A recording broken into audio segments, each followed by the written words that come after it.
To support her child, a single mother takes a job caring for a paraplegic billionaire, but during her work, an unexpected revelation touches her heart in ways she never imagined. Hello, viewer. Thanks for joining us.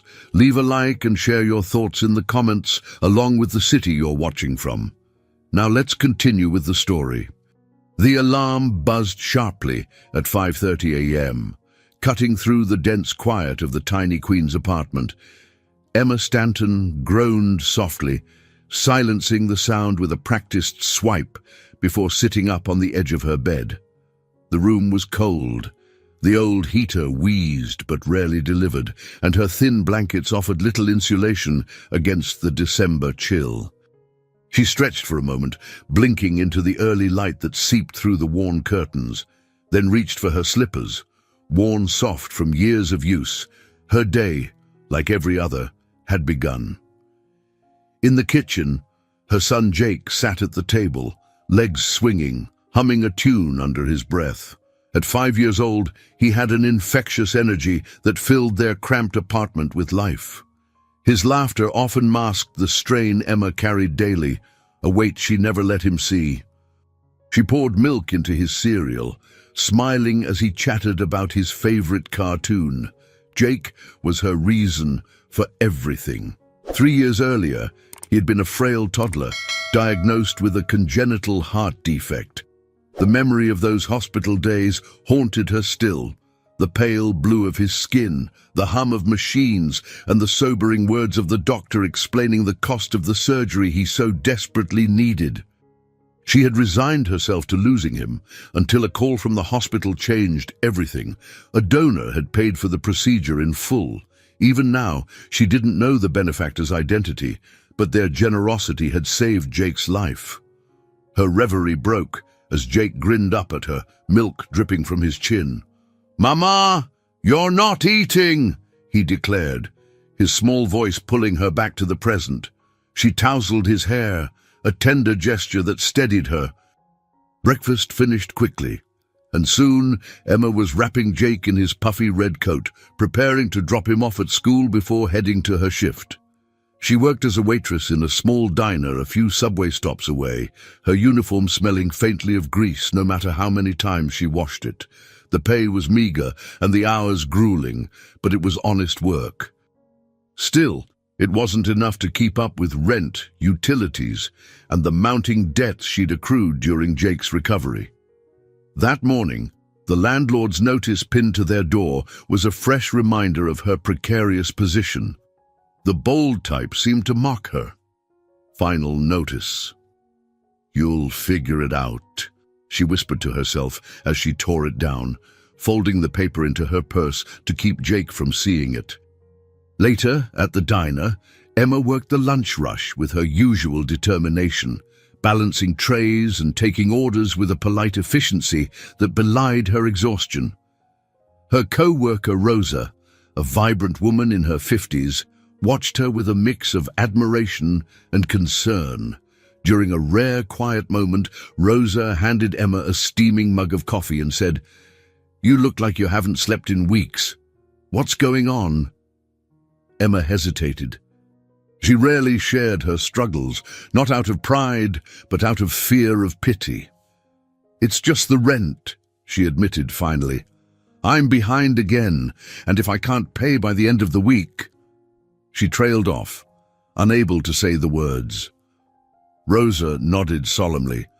"You know, my cousin works for an agency that finds caregivers. They've got a client looking for someone, pays real well. Not gonna lie, though, the guy's a piece of work. But it might be worth checking out." Emma's first instinct was to dismiss the idea. She had no formal training in caregiving, and the prospect of working for someone difficult made her stomach turn. But the image of Jake, his small hand clutching hers as they walked to school that morning, lingered in her mind. She couldn't afford to be picky. After her shift, she called the number Rosa had scribbled on a napkin.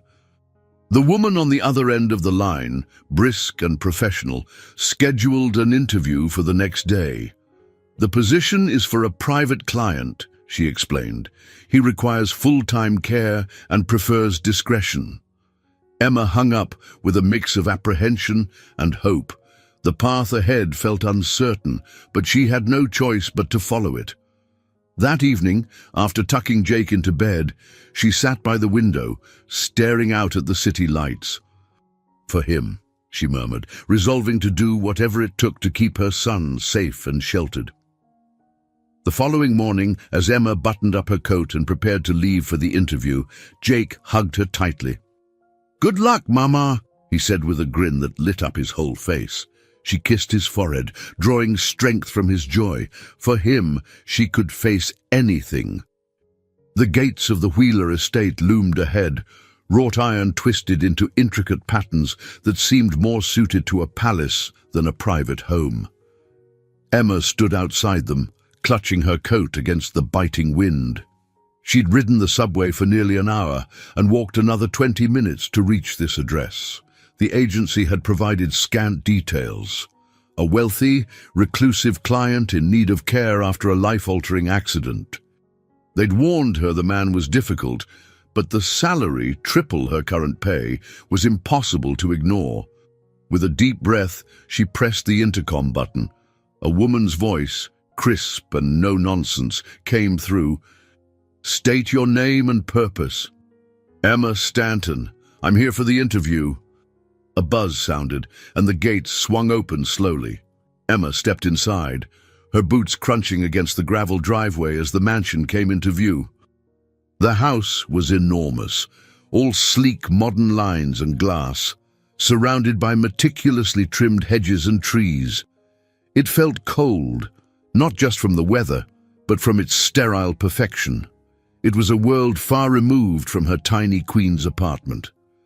At the door, a woman in a tailored grey suit greeted her.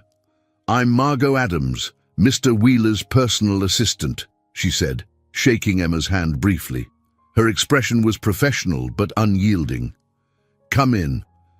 I'll explain everything before you meet him." Inside, the house was just as imposing as the exterior. Polished marble floors gleamed under soft recessed lighting. Artwork hung on the walls, each piece carefully chosen to exude sophistication. Emma felt small and out of place, but she forced herself to focus. This was for Jake. Margot led her to a study, where two leather chairs faced each other across a glass coffee table. "Please, sit," Margot instructed, taking the seat opposite Emma. "Let me be frank. Mr. Wheeler is not an easy man to work for. He's particular, demanding, and less than personable. You'll need patience and resilience to last even a week." Emma nodded, keeping her expression neutral. "I understand. Your responsibilities will include assisting with daily tasks, administering medication, and accompanying him to appointments. He prefers minimal interaction, so don't expect warm conversation. He values discretion above all else." The way Margot spoke, it sounded less like a job and more like a test. Emma wasn't sure whether she was meant to feel prepared or intimidated. She glanced at the framed photo on the bookshelf behind Margot, a younger man with a confident smile and piercing blue eyes, posing beside a helicopter. "Is that him?" she asked. Margot turned briefly to look, then faced Emma again. "That was Mr. Wheeler before the accident." Emma hesitated. "What happened to him?" Margot's expression softened, just a fraction. "A helicopter crash 2 years ago. He lost his wife and young son that day. He survived but was left paraplegic. Since then—" She trailed off, her gaze steady but shadowed. "Let's just say he hasn't adjusted well." Emma swallowed, the weight of the story settling over her. She couldn't imagine such loss. Suddenly, the coldness of the house and the warnings about Mr. Wheeler made more sense. Margot stood abruptly. "Wait here. I'll see if he's ready." As Margot left the room, Emma took a deep breath, trying to steady herself. Her palms were damp and her heart raced. The sound of wheels on hardwood caught her attention, and she turned just as Margot returned, pushing a man in a sleek black wheelchair. Thomas Wheeler was nothing like the photo. His once vibrant blue eyes were cold, and his features, though still striking, were lined with bitterness. His gaze swept over Emma, assessing her with a sharpness that made her feel exposed. "This is the applicant?" he asked Margot, his tone clipped. "Yes, Mr. Wheeler," Margot replied. Thomas wheeled himself closer, his eyes never leaving Emma. "You've worked as a caregiver before?" Emma straightened her posture. "No, but I've cared for my son during difficult times. I'm a fast learner." He scoffed lightly. "Your son? What kind of difficult times?" Emma hesitated, debating how much to reveal. "He had a serious heart condition. He's better now, but I understand what it's like to care for someone who needs help." For a brief moment, something flickered in Thomas's expression, but it vanished as quickly as it appeared. "We'll see if you last longer than the others," he said, wheeling himself toward the door.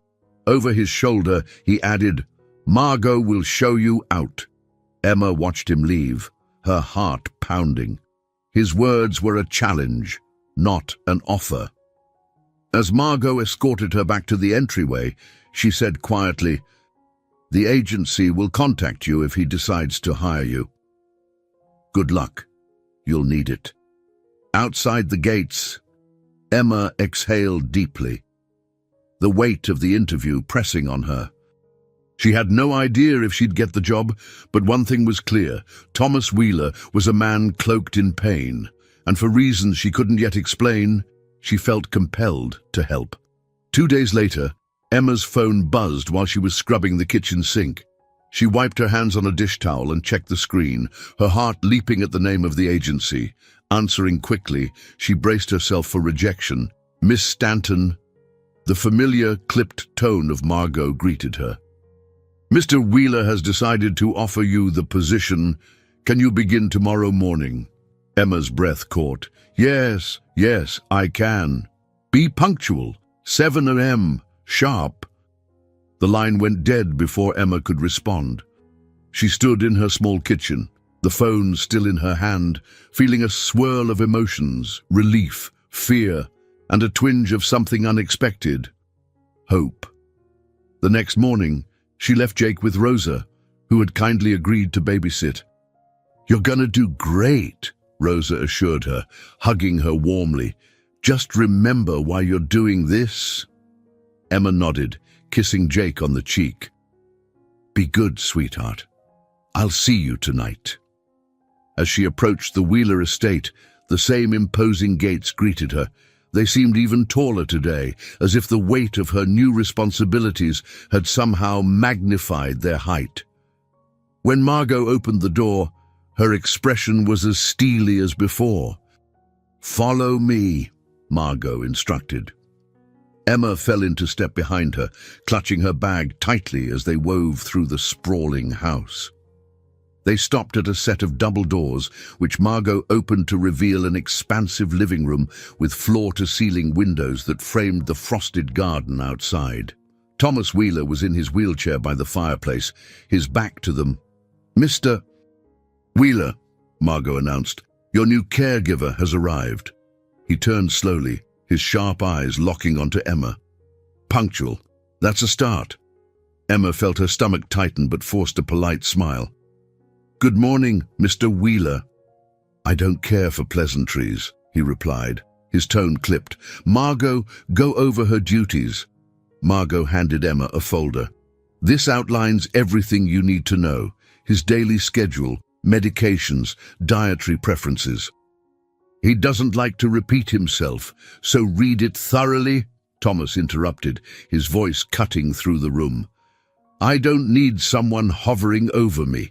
You'll do what's required and leave me alone. Clear?" Emma nodded, feeling a mix of annoyance and determination. "Understood." Margot excused herself, leaving Emma and Thomas alone. The silence stretched, heavy and uncomfortable. Finally, Thomas broke it. "Why did you take this job?" Emma met his gaze, steady despite her nerves. "I needed it." That's obvious. But why this job? He pressed, his voice tinged with disdain. Do you think you'll fix me? Make me less of a burden? Emma inhaled sharply, his words catching her off guard. I don't think you're a burden, Mr. Wheeler. I think you've been through a lot, and everyone deserves to be treated with dignity. His eyes narrowed, and for a moment she thought he might snap at her. Instead, he wheeled himself closer, studying her face. We'll see how long your optimism lasts. The rest of the day was a test in patience. Thomas was particular to the point of absurdity. He criticized her for the way she folded his blanket, the temperature of his tea, and even how she adjusted the blinds. But Emma remained calm, refusing to let his sharp remarks get under her skin. By late afternoon, Thomas had retreated to his study, leaving Emma with a brief reprieve. She used the time to review the folder Margot had given her, making notes about his medications and therapy sessions. She was struck by how rigid and isolated his life seemed, every moment accounted for, yet devoid of any warmth or connection. As the day drew to a close, Emma prepared to leave. Margot met her at the door, her expression unreadable. You handled yourself well today, she said, a hint of approval in her tone. Most people don't make it past lunch. Emma smiled faintly. I'm not most people. Margot's lips twitched, almost forming a smile. Good. You'll need that attitude. On the subway ride home, Emma replayed the day in her mind. Thomas Wheeler was as difficult as promised, hostile, guarded, and deeply bitter. Yet beneath his sharp words and cold demeanor, Emma sensed something else. Pain, certainly, but also a faint glimmer of the man he might have been before tragedy struck. When she walked into her apartment, Jake ran to greet her, his arms wrapping tightly around her legs. How was work, Mama? He asked, his eyes bright with curiosity. Emma crouched to his level, brushing a stray curl from his forehead. It was interesting, she said with a small smile. But it's going to be okay. And for the first time in a long while, she believed it. The next morning, Emma arrived at the Wheeler estate just as the sun began to rise. Frost glistened on the hedges lining the driveway, and her breath puffed visibly in the icy air. Margot greeted her at the door with the same stern professionalism, handing her a clipboard with a detailed schedule. Stick to this, Margot instructed. Mr. Wheeler despises disruptions. Emma took the clipboard, nodding firmly. Understood. Thomas was already in the living room when she entered, seated by the same floor-to-ceiling windows. The early sunlight outlined his rigid posture, and his wheelchair was positioned as if he were daring the day to challenge him. Without turning, he acknowledged her arrival with a curt, "You're on time again." Emma set her bag down and approached cautiously. "Good morning, Mr. Wheeler. I've reviewed the schedule and—" "Schedules are for people who care about the future," he interrupted, his voice edged with cynicism. "Let's get on with it." The day began with a series of mundane tasks, each accompanied by Thomas's sharp observations. He directed her on how to adjust his seat cushion with precision, dictated the exact amount of water he wanted in his glass, and insisted on an exact angle for the blinds to minimize glare. Emma followed his instructions without complaint, though she felt her patience stretching thin. By mid-morning, it was time for his physical therapy session. Ethan, the physiotherapist, arrived with a cheerful energy that clashed with the somber atmosphere of the house. A tall man with kind eyes and an easy smile, he greeted Emma warmly. "You must be the new caregiver," Ethan said, shaking her hand. "Welcome to the lion's den." Thomas, overhearing, grunted. "Don't charm her, Ethan. She doesn't need false hope," Ethan chuckled, unbothered by Thomas's tone. "And you don't need to be such a grouch, but here we are." Emma couldn't help but smile at Ethan's light-hearted approach, though she kept her expression neutral. The session began with stretches and light resistance exercises, which Ethan guided with patience and expertise. Emma observed quietly, ready to assist if needed. At one point, Ethan glanced at her. "He's doing better than he lets on," he said, a twinkle of mischief in his eyes. "Don't let him fool you." Thomas shot Ethan a warning look. "Focus on your job." As the session ended, Ethan pulled Emma aside. "He acts tough, but don't take it personally. Deep down, he's just scared like anyone else." Emma nodded, appreciating Ethan's insight. "Thanks for the advice." The afternoon brought more challenges. Thomas had a meeting with his financial advisors over video call, during which his temper flared repeatedly. Emma stayed nearby, organizing files and keeping his medications on schedule, but his frustration seemed to fill the room like static. When the call ended, he wheeled himself toward her, his expression a storm. "Do you know how to read financial reports?" he demanded. Emma blinked, caught off guard. "I've never—" "Of course not," he snapped, his tone cutting. "Figures, never mind." Before she could respond, he turned away, leaving her standing there, unsure whether to feel insulted or amused. She chose the latter, realizing his anger wasn't truly aimed at her. By early evening, the tension had softened slightly. Emma brought him tea, setting the tray carefully on the small table beside him. To her surprise, he didn't critique her effort this time. Instead, he stared at the cup in silence, his eyes distant. "I used to hate tea," he said suddenly, his voice quieter than she'd ever heard it. Emma hesitated, sensing the fragility of the moment. "What changed?" He didn't answer immediately. When he finally spoke, his words were edged with a vulnerability she hadn't expected. "It was my wife's favorite. After the accident, I couldn't stand the smell of it. But now—" He trailed off, shaking his head. "Now, it's all I can taste." Emma's throat tightened. "I'm sorry," she said softly, knowing how inadequate the words were. He glanced at her, his expression unreadable. "Don't be. Pity doesn't help." She didn't argue, choosing instead to sit in the quiet with him. For the first time, the silence between them didn't feel hostile. It felt human. As she prepared to leave that evening, Margot intercepted her at the door. "You're handling him better than most," she said, her voice lacking its usual edge. Emma managed a small smile. "I'm learning." Margot nodded. "Good. Just remember, he's not the only one being tested." Emma carried those words with her on the subway ride home, mulling over their meaning. When she arrived at her apartment, Jake greeted her with his usual exuberance, and the weight of the day lifted slightly.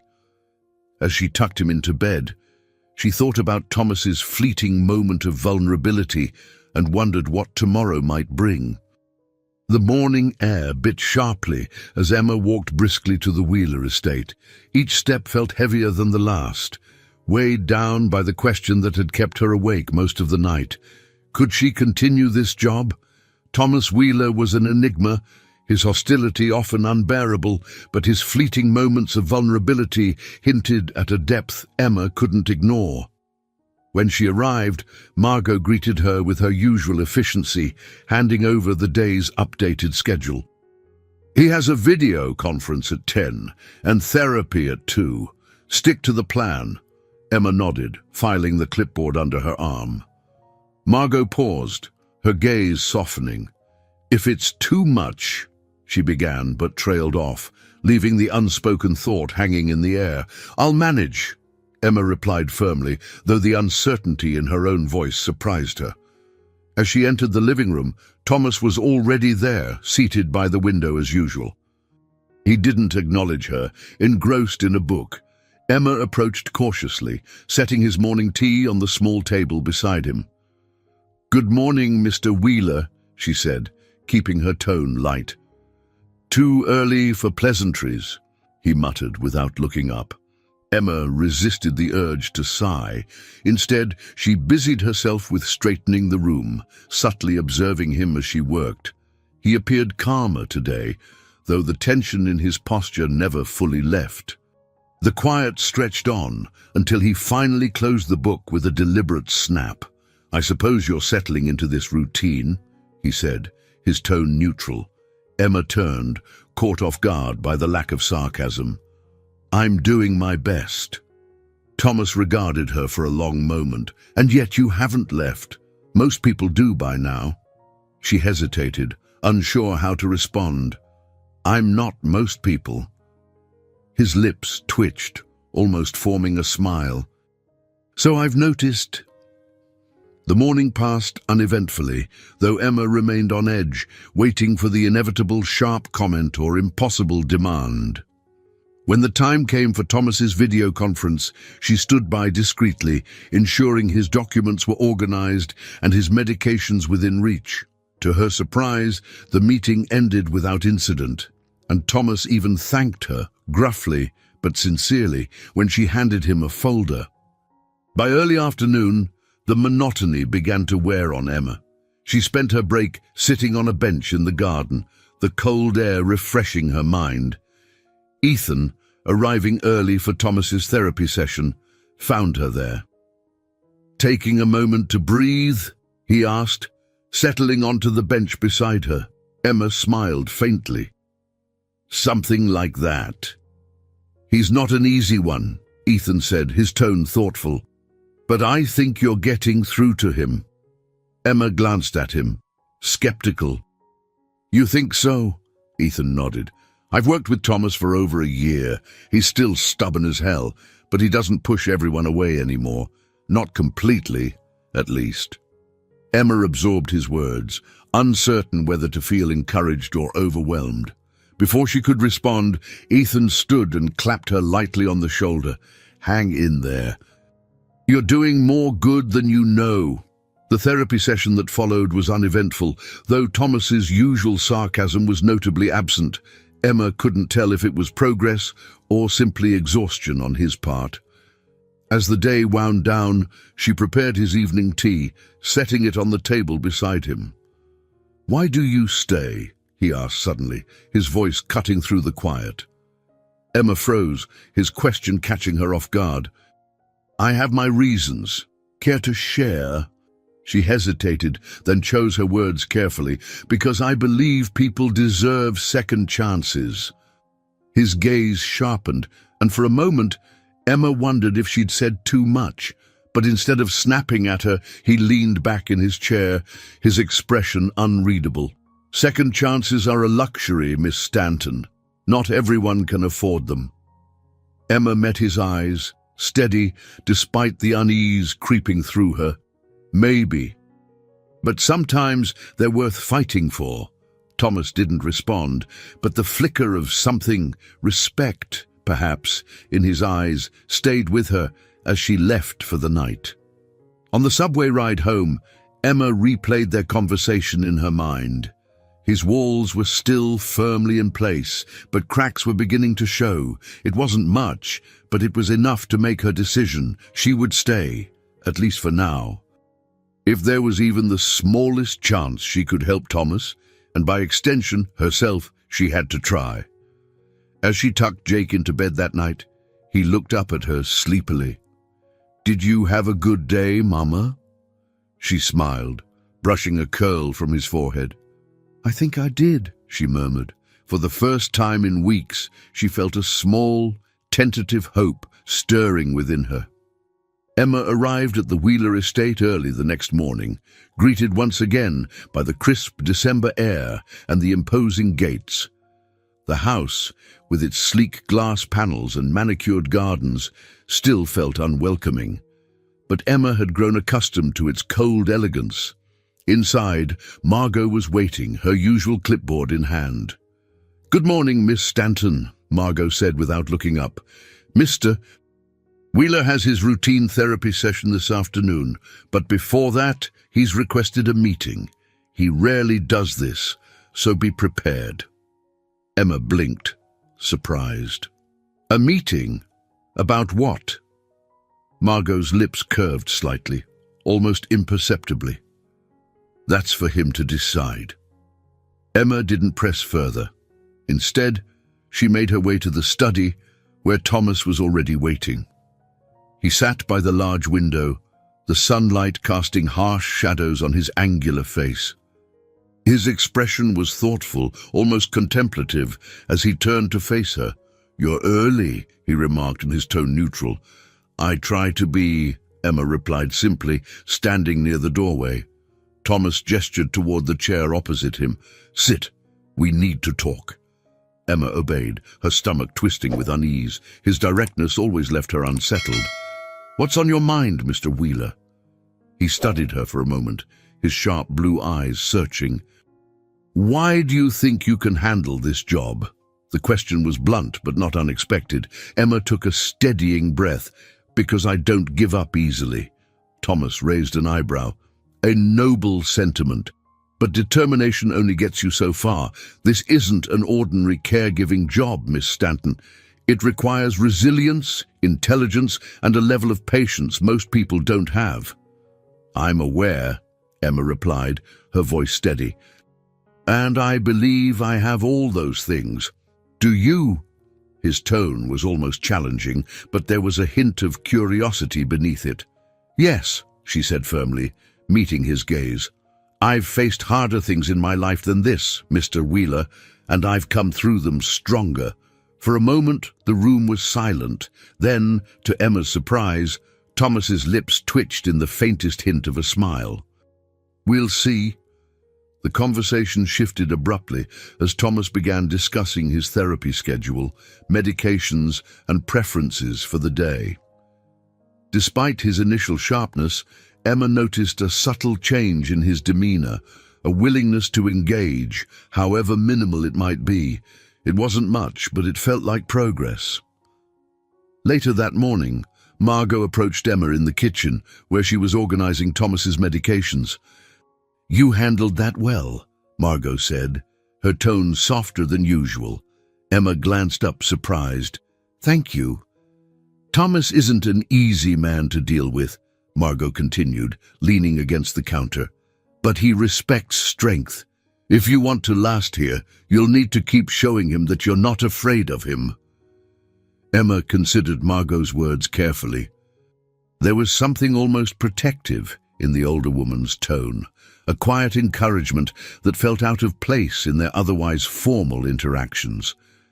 "Have you worked for him long?" Emma asked. Margot nodded. 8 years. I knew him before the accident. He was a different man then, kind, generous, always looking forward. But that part of him is gone now. Her expression darkened. Or buried so deep, it might as well be. Emma hesitated. "Do you think he can change?" Margot's gaze softened slightly. "That depends on him, and perhaps on the people around him." The conversation stayed with Emma as the day progressed. Thomas's therapy session with Ethan was uneventful, though Emma noticed he seemed more willing to follow instructions than usual. Ethan, ever cheerful, made light conversation as he guided Thomas through stretches and exercises, occasionally glancing at Emma with a knowing smile. "Whatever you're doing, keep it up," Ethan said to her afterward. "He's actually listening to me today. That's a first." Emma smiled faintly, though her thoughts remained elsewhere. Margot's words lingered in her mind, planting a seed of determination. Perhaps Thomas's walls weren't impenetrable after all. Perhaps there was a way to reach him. As the day wound down, Thomas called for Emma to bring his evening tea. She found him in his study, staring at a photo on his desk, a candid shot of him with his wife and young son, their faces lit with laughter. Emma paused, unsure whether to interrupt. "They were everything," Thomas said quietly, his voice breaking the stillness. "And I failed them." Emma's chest tightened at the raw pain in his words. She placed the tea gently on the desk beside him. "You didn't fail them," she said softly. "What happened wasn't your fault," He didn't respond, but the way his hand lingered over the photo told her he was listening. For the first time, Emma saw not the harsh, guarded man she had grown accustomed to, but a grieving father and husband, clinging to the fragments of a life he'd lost. As she left the study that evening, Emma felt a flicker of hope. The walls Thomas had built around himself were strong, but perhaps not unbreakable. All it might take was patience and someone willing to believe in him. Emma arrived at the Wheeler estate the next morning with a renewed sense of purpose. The faint progress from the previous day gave her hope that Thomas's hardened exterior might not be as unyielding as it seemed. As she stepped inside, Margot handed her the day's schedule. "Mr. Wheeler has requested something unusual," Margot said, her tone laced with curiosity. "He wants to go outside." Emma paused, surprised. "Outside?" Margot nodded. "The garden, specifically. He hasn't set foot outside the house in months. I'd suggest you encourage it. It might do him good." Emma folded the clipboard under her arm and made her way to the living room, where Thomas was seated by the window as usual. His gaze was distant, fixed on the frost-covered lawn beyond the glass. "You wanted to go outside today?" Emma asked gently. Taking a cautious step closer, Thomas turned his wheelchair slightly, eyeing her with his usual skepticism. "Margot tells me fresh air is good for the soul," he said dryly. "I'm not convinced, but the monotony of this house is unbearable." Emma smiled faintly. "A change of scenery can't hurt. Let me grab your coat." Minutes later, Emma pushed Thomas's wheelchair onto the paved garden path, the crisp winter air biting at her cheeks. The garden was vast, a series of winding paths surrounded by dormant flower beds and bare-limbed trees. Despite the season, the space held a quiet beauty, the frost glinting like diamonds in the pale sunlight. Thomas's expression was unreadable as they moved through the garden. He remained silent, his posture stiff, but Emma noticed the way his eyes lingered on the trees and hedges, as if searching for something familiar. "This place must have been beautiful in the spring," Emma said, breaking the silence. Thomas snorted softly. "It was. My wife loved this garden. She spent hours here, planting flowers, tending to every detail. After the accident," he trailed off, shaking his head. "I couldn't bear to look at it." Emma slowed her pace, letting the weight of his words settle. "Maybe it's time to let the garden be what it is now," she said carefully. "A reminder of her love, not just a source of pain." He didn't respond, but his jaw tightened, a flicker of emotion passing through his eyes. As they rounded a corner, a small stone bench came into view beneath a towering oak tree. Emma stopped the wheelchair beside it, stepping back to let Thomas take in the view. The branches stretched overhead like a canopy, their bare tips reaching for the sky. For a moment, the silence between them felt heavy, yet peaceful. "You have a way of saying things that make sense, Miss Stanton," Thomas said finally, his voice quieter than usual. Emma smiled softly. "I think sometimes we just need someone to remind us of what we already know." His lips curved slightly, almost imperceptibly. "Perhaps." They lingered in the garden for a while longer, the cold air biting but bearable. Emma didn't rush him, sensing that this was a rare moment of calm for him. Eventually, he nodded, signaling that he was ready to return to the house. Back inside, Emma helped him remove his coat and settle back into his spot by the window. Margot appeared with a tray of tea, raising an eyebrow at Emma as she set it down. "Well?" Margot asked. Emma glanced at Thomas, who was already engrossed in the view outside. "I think it went well," she said quietly. Margot gave a small nod of approval. "Good. Keep it up." As the day continued, Emma noticed a subtle shift in Thomas's demeanor. He still carried his usual edge, but it seemed less pronounced. During lunch, he asked her a question about Jake, his tone almost conversational. Your son? How old is he?" "5," Emma replied, surprised by the question. "He's full of energy. Keeps me on my toes." Thomas nodded thoughtfully. "Boys that age have a way of making you feel alive. My son was the same." Emma hesitated, sensing the ache behind his words. "I imagine he was a lot like you." Thomas's gaze sharpened briefly before softening. "He was better." The conversation ended there, but Emma carried the exchange with her throughout the rest of the day. It was the first time Thomas had voluntarily opened a door to his past, and though the glimpse was fleeting, it felt significant. As she left that evening, Emma found herself glancing back at the house. The imposing structure no longer felt quite so forbidding. Beneath its cold exterior, warmth was beginning to stir, small, tentative, but real.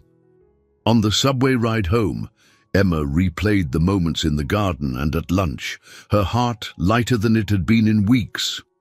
Thomas Wheeler was still a long way from healing, but for the first time, she believed he was willing to try. And that, she thought, was a victory worth savoring. Emma arrived at the Wheeler estate early, as she always did. But the atmosphere inside the house felt subtly different. There was an energy that hadn't been there before, a quiet hum of life beneath the surface.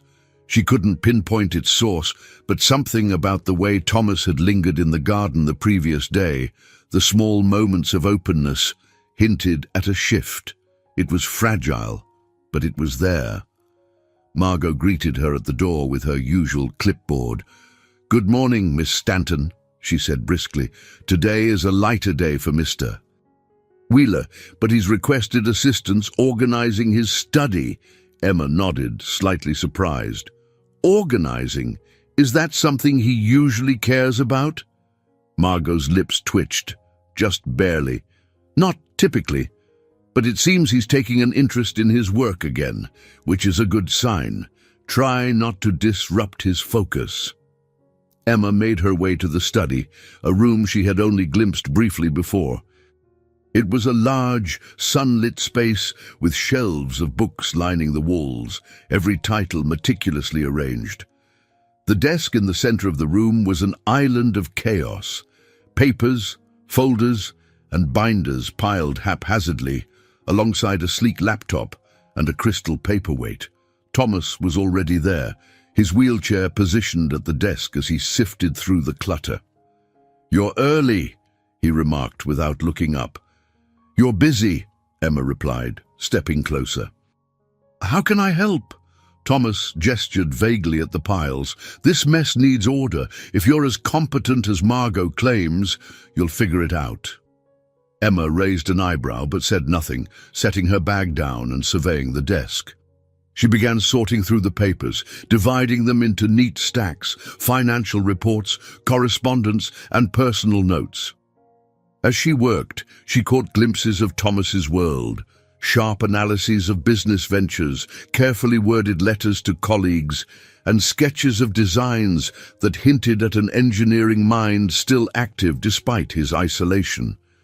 "You used to design things," Emma said, holding up a blueprint she'd uncovered in the pile. Thomas glanced at it briefly. "Still do, on occasion." "They're impressive," she added, meaning it. The intricacy of the designs and the precision of the calculations were far beyond her understanding, but she could tell they were the work of a meticulous and brilliant mind. He shrugged. "It's nothing. A way to pass the time." Emma set the blueprint aside carefully. "It's more than that. These could make a difference." Thomas's gaze flicked to her, his expression unreadable. "Not everything needs to make a difference, Miss Stanton. Sometimes it's just about keeping the mind occupied." They worked in silence for a while, the occasional rustle of papers the only sound. Emma noticed that Thomas seemed more engaged than usual, his movements sharper, his focus intense. It was a stark contrast to the apathy she'd seen in him just days before. At one point, she came across a photograph tucked into a folder. It was a candid shot of Thomas with his wife and son, standing in front of the very helicopter that would later take their lives. The sight of it made her chest tighten. Thomas noticed her hesitation and glanced at the photo. "That was taken the day we bought the helicopter," he said quietly. "They were so excited about it. I wasn't even supposed to be flying that day." Emma placed the photo down gently. "I'm sorry." He didn't respond immediately, his eyes fixed on the image. When he finally spoke, his voice was low, almost a whisper. "You know, for a long time, I thought it would have been better if I hadn't survived, that they wouldn't have had to lose so much because of me." Emma swallowed hard, her instinct to comfort him clashing with the enormity of his grief. "I don't think that's true," she said softly. "You're still here, and that matters. Maybe not to you right now, but it does." Thomas looked at her sharply, as if searching for hidden meaning in her words. For a moment, she thought he might argue, but instead, he nodded almost imperceptibly. "Perhaps," he said, his tone neutral but not dismissive. By the time they finished organizing the study, the space looked entirely different, clean, ordered, and purposeful. Thomas seemed satisfied, though he didn't say so directly. As Emma packed up to leave for the day, Margot caught her in the hall. "Good work today," Margot said, her voice unusually warm. "He hasn't touched that study in months." Emma smiled faintly. "It's a start." On the subway home, Emma reflected on the day's progress. Thomas's grief was a constant shadow, but she could see glimpses of the man he might become again. Someone driven, thoughtful, and quietly kind. She wasn't sure how far they'd come, but for the first time, she believed the journey was worth it. Emma arrived at the Wheeler estate to find the house unusually quiet. Margot wasn't at the door as usual, and the faint hum of activity that typically accompanied the mornings was absent.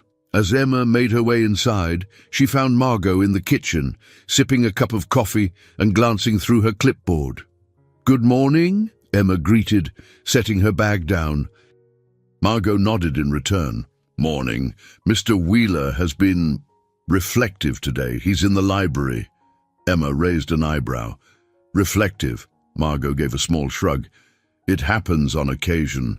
Be prepared for anything." With that cryptic remark, Emma headed toward the library. She found Thomas sitting near one of the towering bookshelves, his wheelchair angled toward the window where a faint winter light streamed in. On the table before him was a thick, leather-bound journal. He looked up briefly as Emma entered. "Miss Stanton," he greeted, his tone neutral. "You're early." "You've mentioned before that you appreciate punctuality," she replied, offering a faint smile. "What are we working on today?" Thomas gestured toward the table. "I thought we might sort through some of this. Notes, sketches, remnants of old ideas." "If it's useless, toss it." Emma approached cautiously, glancing at the journal and the scattered papers around it. The sketches caught her eye, intricate designs of machinery, some annotated with precise measurements. "These are incredible," she remarked, picking up one of the drawings. "They're unfinished," Thomas replied dismissively. "Projects I never had the chance to complete." Emma set the paper down gently, sensing the frustration in his voice. "Why not finish them now?" Thomas gave her a wry look. "And what would be the point? To prove to yourself that you can," she said simply. "Not everything has to serve some grand purpose. Sometimes it's enough just to create." Her words seemed to strike a chord. He regarded her for a long moment before gesturing for her to sit. "Fine," he said. "Let's see what you can make of this mess." Emma settled into the chair across from him and began organizing the papers. As she worked, she noticed recurring themes in his designs: efficiency, elegance, and a focus on accessibility. It became clear that even in his grief and isolation, Thomas's mind had been active, searching for solutions to problems others might not have considered. Some of these could make a real difference, Emma said, holding up a sketch of what appeared to be a lightweight wheelchair prototype. Have you ever thought about patenting them? Thomas scoffed lightly. Patents require effort, Miss Stanton, and collaboration, neither of which I have much interest in. Emma bit her lip, debating whether to push further. Finally, she said, You've been through so much, but you're still here. That has to mean something. Thomas's expression darkened, but there was a flicker of something else. Doubt, perhaps. Curiosity. You're annoyingly persistent, he muttered. It's part of the job, she replied with a small smile. The day passed slowly, but with a surprising sense of purpose. Thomas allowed Emma to assist him in sorting through more designs, and even entertained her suggestions on organizing his notes. By mid-afternoon, the piles of scattered papers had transformed into neat stacks, each labeled and categorized. As they worked, Thomas spoke more freely than usual, sharing snippets of his life before the accident. He talked about his early days in business, his passion for innovation, and how his wife had always encouraged him to dream big. Emma listened intently, grateful for the glimpse into a side of him she rarely saw. By the time Emma prepared to leave, the library felt transformed, not just physically, but emotionally. The space, once a shrine to unfinished dreams, now felt like a place of potential. Thomas seemed lighter, too, though his guarded demeanor never fully left. As Emma gathered her things, Thomas called out to her. "Miss Stanton!" She turned, meeting his gaze. "Yes, Mr. Wheeler." He hesitated for a moment before saying, "Thank you, for today." Emma's chest tightened at the unexpected gratitude. "You're welcome." On the subway ride home, Emma found herself smiling. The day's progress had been slow but meaningful. Thomas Wheeler was still a man burdened by his past, but for the first time he seemed willing to look toward the future. And for Emma, that was enough to keep going. The following morning, the Wheeler estate buzzed with an energy Emma hadn't seen before. As she stepped through the front door, Margot greeted her with a brisk nod. "Good timing," Margot said, handing Emma a revised schedule. "Mr. Wheeler has a visitor today. I thought you should know." Emma blinked. "A visitor? Who?"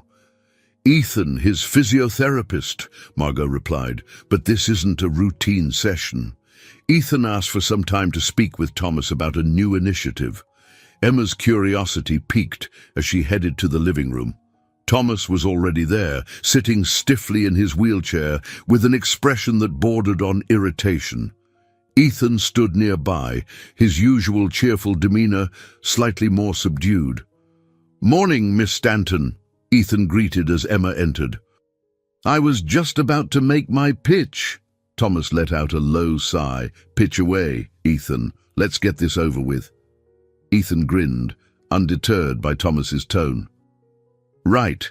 So, there's a new program I'm involved with. It's focused on designing adaptive technologies for people with disabilities. We're partnering with engineers and designers to create tools that make everyday life easier." Thomas raised an eyebrow. "And what does this have to do with me?" "Well," Ethan continued, "you have the kind of experience and insight we need. Plus, you've got a knack for designing things. I've seen your work, Thomas. You could make a real difference."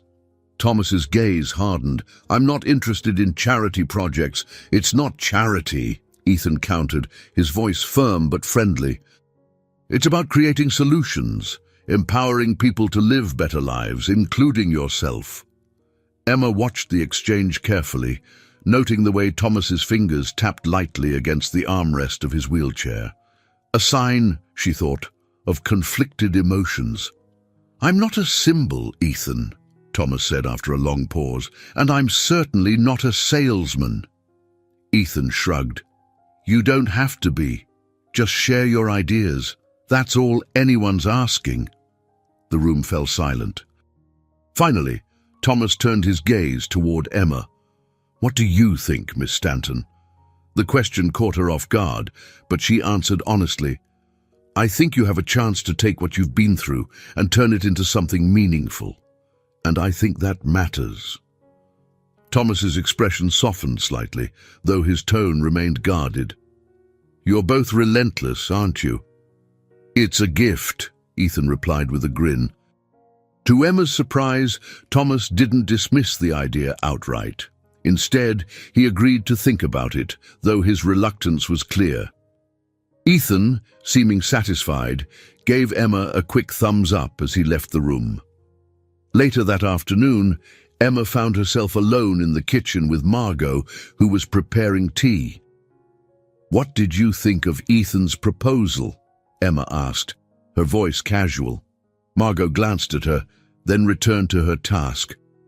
"I think it's exactly what Thomas needs, though he'd never admit it. He's been stuck for so long, unable to see a way forward. Something like this could remind him of his own capabilities." Emma nodded thoughtfully. "It feels like a step in the right direction." Margot handed her a tray with 2 cups of tea and a plate of biscuits. "It's more than that. It's a chance for him to reconnect with the world, even if it's just a little." Emma carried the tray to the living room, where Thomas sat by the window, his gaze distant. She set the tea on the table beside him and hesitated before speaking. "Ethan's idea, it's a good one," she said quietly. "You have so much to offer, even if you don't see it yet." Thomas looked at her sharply. "And you think this will fix everything?" "No," Emma replied honestly. "But it's a start." He didn't respond immediately, his gaze returning to the frost-covered garden outside. After a long silence, he said, "I'll think about it." It wasn't a commitment, but it was more than she had expected. Emma felt a flicker of hope as she turned to leave. That evening, as Emma rode the subway home, she reflected on the day's events. Thomas's walls were still firmly in place, but cracks were beginning to show. Ethan's visit had planted a seed, and Emma could only hope it would grow. When she arrived at her apartment, Jake greeted her with his usual exuberance. "Mama, did you help Mr. Wheeler today?" Emma smiled, brushing a curl from his forehead. "I think I did." As she tucked Jake into bed, she thought about the journey ahead for both herself and Thomas. It would be long and uncertain, but for the first time, it felt possible. And that, she realized, was enough. The day began quietly at the Wheeler estate, the early hours marked only by the hum of activity as the house staff moved through their routines. Emma arrived as usual, greeted by Margot's efficient nod. The air felt heavier today, though Emma couldn't pinpoint why. "Good morning, Miss Stanton," Margot said, handing Emma the day's schedule. "Mr. Wheeler has a meeting with the board of his company at noon. It's virtual, but it's important. He'll need everything prepared beforehand." Emma noted the tension in Margot's voice. "Is something wrong?" Margot hesitated, glancing over her clipboard. "His cousin, Victor, will be attending the meeting. Let's just say their relationship is strained." Emma frowned.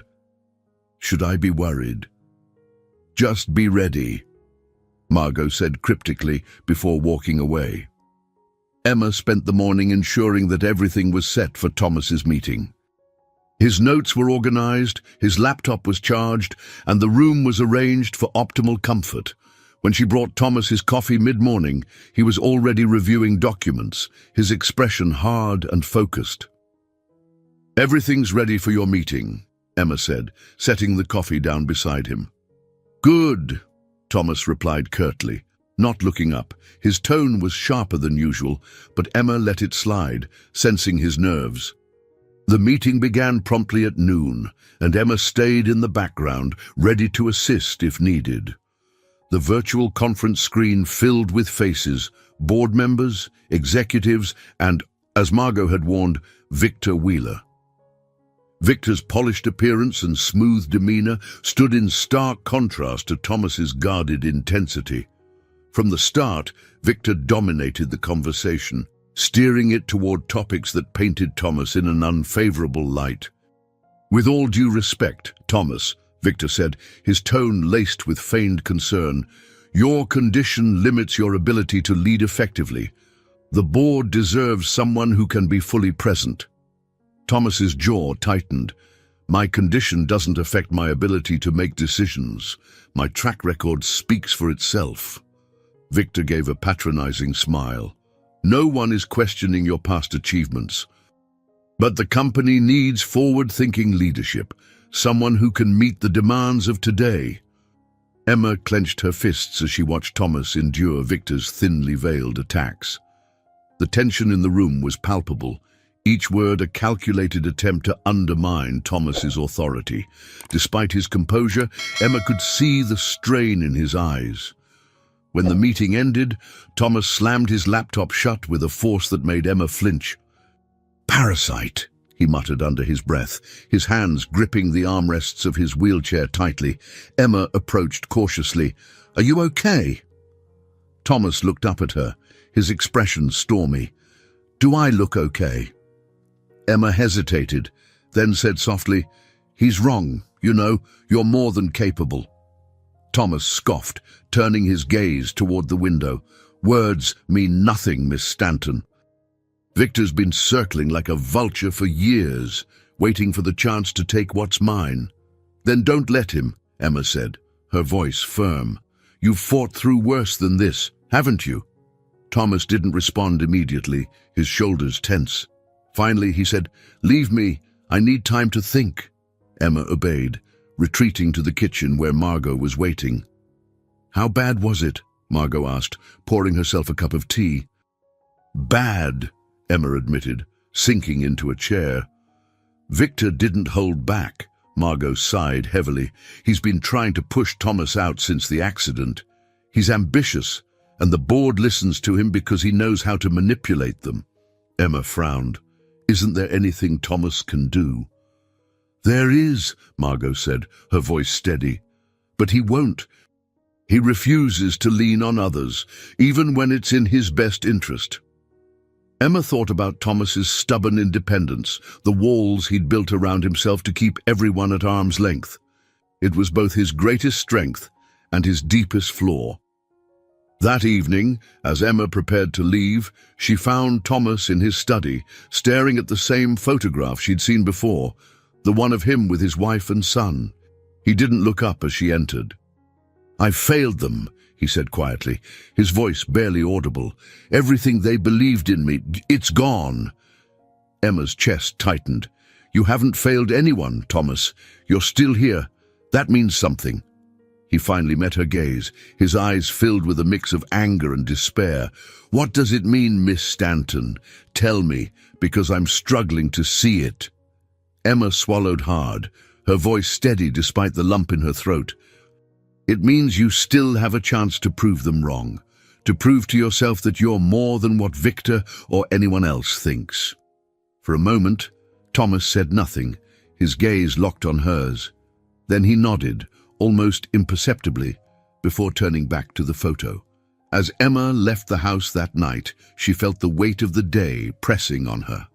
Thomas Wheeler was fighting battles on every front, against Victor, against his own doubts, and against the scars of his past. And though she couldn't fight for him, she could stand by his side. For now, that was enough. The cold morning sunlight filtered through the windows of the Wheeler estate as Emma stepped inside, her breath still visible from the freezing air outside. Margot met her in the foyer, clipboard in hand as always. "Today will be challenging," Margot said, her voice low. "Thomas has a follow-up meeting with the board, and the pressure will be even greater after yesterday's unpleasantness." Emma nodded, already steeling herself for what lay ahead. "What can I do to help?" "Keep him focused," Margot replied. "And keep Victor's name out of the conversation. He doesn't need the distraction." When Emma entered the living room, Thomas was by the window again, his wheelchair angled toward the garden. His posture was rigid, his fingers tapping impatiently on the armrest. He didn't look up as she approached. "Good morning, Mr. Wheeler," Emma greeted, keeping her tone steady. "I doubt it will be," he muttered, his eyes fixed on the frost-covered hedges. Emma hesitated before stepping closer. "You have a chance today to remind the board why they trusted you in the first place." Thomas turned sharply, his piercing gaze locking onto hers. "And what if they've already decided I'm no longer fit to lead? What then?" "Then you remind them," Emma said firmly. "You've built this company. You've faced setbacks before. This isn't the end." For a moment, Thomas didn't respond. Then he gave a slight nod, his expression softening just enough to show that her words had reached him. By midday, the virtual meeting was in full swing. Emma stood discreetly by the side of the room, ready to assist if needed. On the screen, Victor was already in his element, presenting a polished report filled with thinly veiled critiques of Thomas's leadership. His words were smooth, his tone measured, but the implication was clear.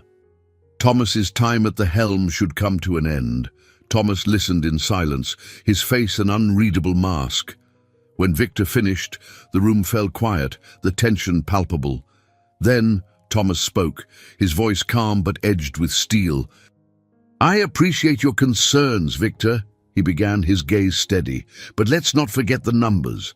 This company has thrived under my leadership, even after the accident. I've continued to oversee key decisions, and the results speak for themselves." Victor's smile was thin, almost predatory. "No one is denying your past contributions, Thomas. But the future requires someone who can adapt to new challenges, someone with the energy and perspective to move forward." Thomas's jaw tightened, but he didn't rise to the bait. "Energy and perspective are valuable, yes, but experience and vision are irreplaceable, and those, Victor, are qualities I still bring to the table." Emma felt a surge of pride as she watched Thomas hold his ground. Despite the tension, he spoke with authority, his words measured and precise. When the meeting concluded, it was clear that while Victor had made his point, Thomas had left a stronger impression. Later that afternoon, Emma found Thomas in the study, going through a stack of documents. His focus was intense, his movements deliberate. Emma approached cautiously, carrying a tray with tea and biscuits. "Tea," she offered, setting the tray down on the table beside him. He glanced up briefly. "Thank you," Emma hesitated, then said, "You handled the meeting well." Thomas sighed, leaning back in his wheelchair. "Did I? It feels like I'm constantly on the defensive, proving myself over and over again."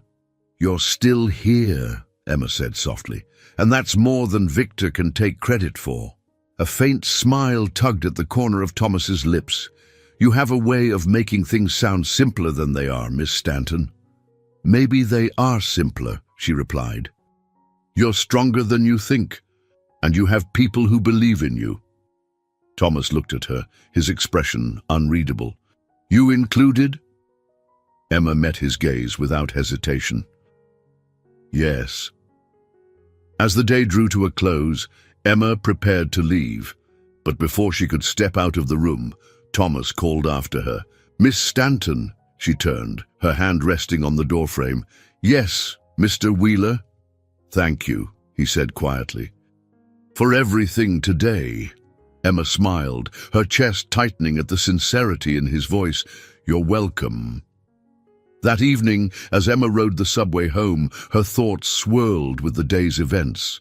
Thomas's resilience had shone through, but the fight wasn't over.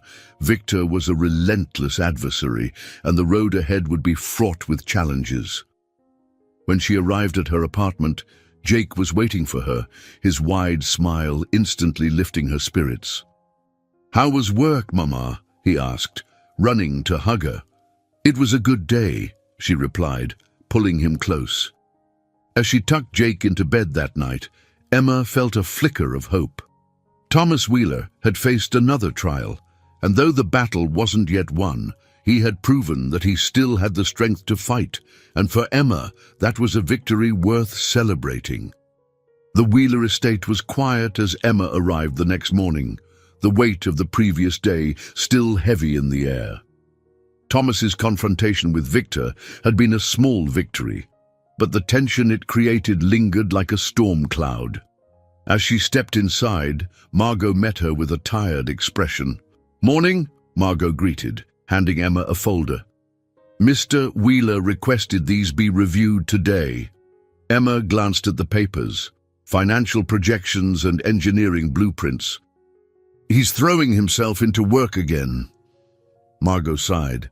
"It's how he copes. Just keep an eye on him, will you?" Emma nodded, heading to the study. She found Thomas there, hunched over his desk, his wheelchair angled toward a stack of papers.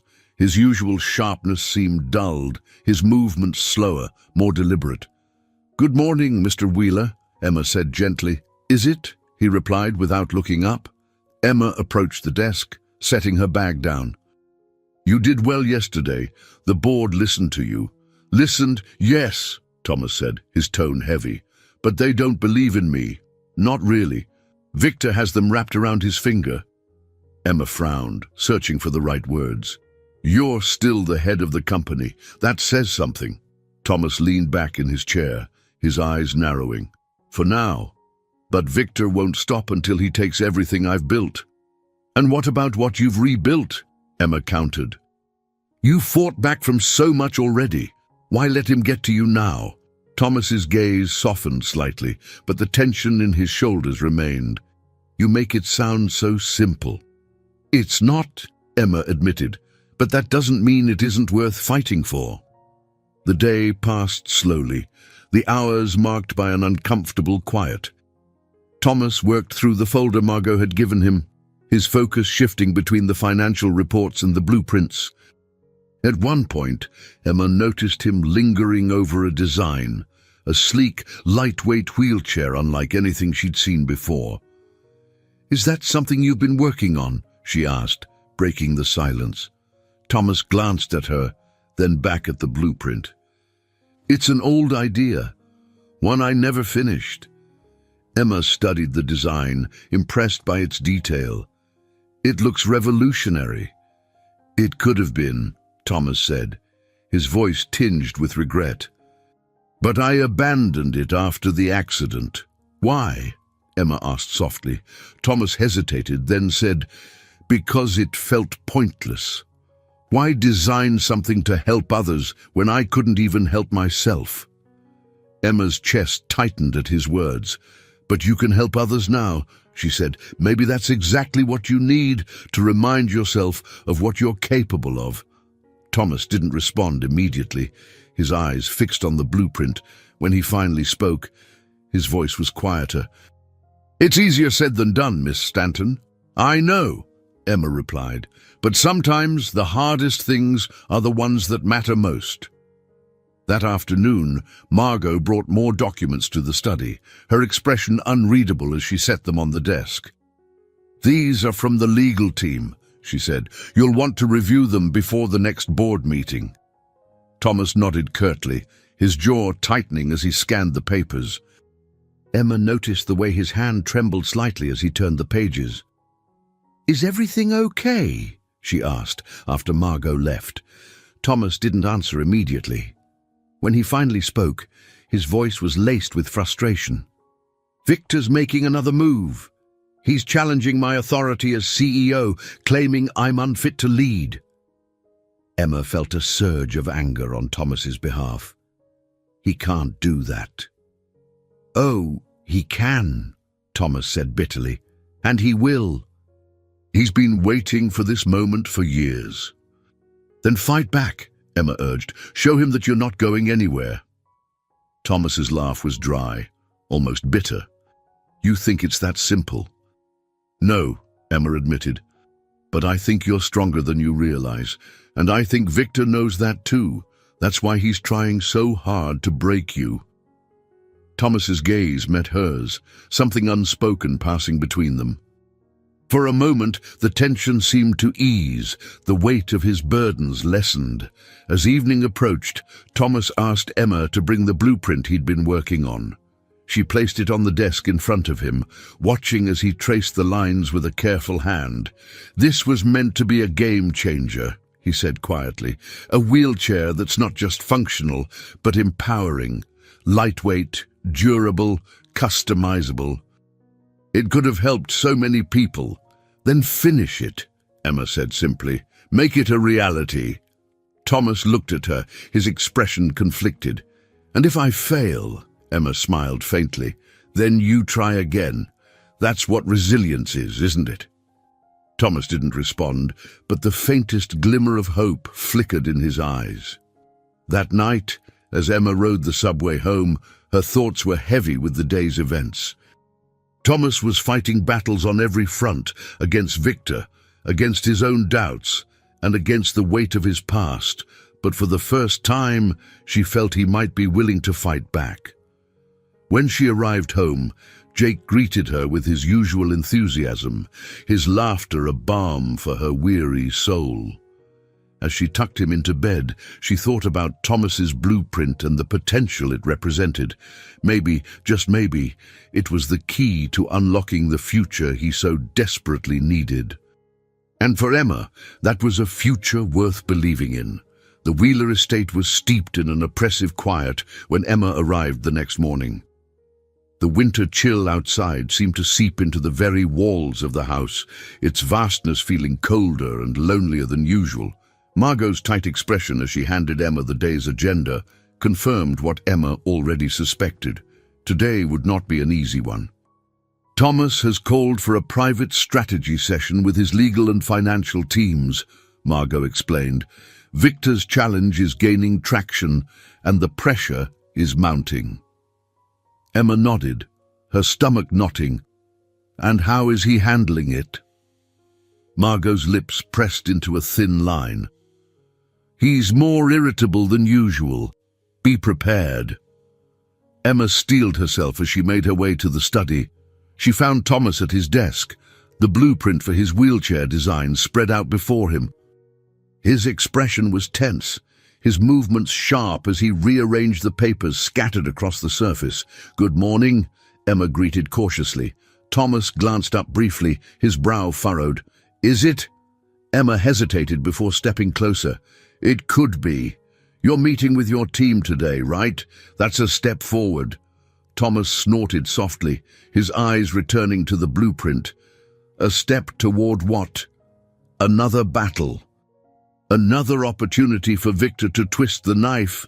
"Toward taking control," Emma replied firmly. "This is your company, your legacy. Don't let him take it from you." Thomas leaned back in his chair, his gaze piercing. "And if I fail?" Emma met his eyes, her voice steady. "Then you try again, but giving up isn't an option." The morning was consumed by preparations for the meeting. Emma worked alongside Thomas, organizing documents and ensuring everything was in place. She noticed how his hands trembled occasionally, the strain of the situation taking its toll, but she also saw moments of resolve, flashes of the man he had been before the accident. When the meeting began, Emma stood quietly in the corner of the room, ready to assist if needed. The screen filled with the faces of lawyers and financial advisors, each one radiating a mix of professionalism and unease. It was clear they felt the weight of Victor's challenge as much as Thomas did. The discussion was tense, the stakes painfully high. The legal team outlined the potential ramifications of Victor's claims, emphasizing the need for a clear, decisive strategy. Thomas listened in silence, his jaw tight, his gaze fixed on the screen. "Victor's argument hinges on your perceived incapacity," one of the lawyers said carefully. "If we can present evidence of your continued leadership and contributions to the company, we can counter his claims effectively." "And if we can't?" Thomas asked, his voice low but edged with steel. The lawyer hesitated before replying. "Then the board may decide to support his motion for new leadership." The words hung in the air like a guillotine. Emma's chest tightened as she watched Thomas process the implications. For a moment, his usually unyielding expression faltered, revealing the vulnerability beneath. After the meeting, Thomas dismissed his team and sat alone in the study, staring at the papers spread across his desk. Emma approached cautiously, unsure if he wanted company. "That was a lot to take in," she said softly. Thomas didn't look at her. "It's not the first time I've faced betrayal, Miss Stanton. But somehow, it never gets easier." Emma hesitated before sitting in the chair across from him. "It's not betrayal, if you can fight back." Thomas's lips twisted into a bitter smile. "And what if I lose?" "Then you fight harder," Emma replied. "You've already come so far. Why stop now?" Thomas sighed heavily, rubbing a hand over his face. "Because it feels like everything I do just pushes me closer to the edge. No matter how hard I fight, it's never enough." Emma leaned forward, her voice firm but gentle. "You're stronger than you think, Thomas. And you're not alone in this. You have people who believe in you, people who want to help." His gaze flicked to hers, something unspoken passing between them. For a moment, the tension seemed to ease. The weight of his burdens lessened. As the afternoon wore on, Emma encouraged Thomas to step away from his work and take a break in the garden. He resisted at first, but eventually relented, allowing her to wheel him outside. The crisp winter air was bracing, the garden still and serene under a blanket of frost. "This place used to feel alive," Thomas said quietly, his eyes scanning the dormant flower beds and bare trees. "Now it just feels empty." "It's not empty," Emma replied. "It's resting. Waiting for spring." Thomas looked at her, his expression softening. "You have a way of finding hope where there is none, Miss Stanton." Emma smiled faintly. "Maybe I just see things differently." That evening, as Emma prepared to leave, Thomas called her back. "Miss Stanton," he said, his tone unusually soft. She turned and meeting his gaze. "Yes, Mr. Wheeler?" "Thank you," he said quietly, "for reminding me why I started all this in the first place." Emma's chest tightened at the sincerity in his voice. "Any time." On the subway ride home, Emma replayed the day's events in her mind. Thomas was facing an insurmountable challenge, but he wasn't facing it alone. For the first time, she felt certain that he had the strength to endure, and that her role in his life was more important than she'd ever realized. As she tucked Jake into bed that night, she thought about Thomas's quiet determination and the blueprint that still lay unfinished on his desk. It was a symbol of what could be, a reminder that even in the face of overwhelming odds, there was always the possibility of renewal, and for Emma, that was a fight worth standing by. The morning sun barely broke through the heavy grey clouds as Emma made her way to the Wheeler estate. The air was damp with the promise of snow, and her steps felt heavier than usual. Thomas had been withdrawn after the previous day's meeting, his usual sharpness replaced by a simmering frustration that Emma knew all too well. Today, however, she was determined to shift the tide.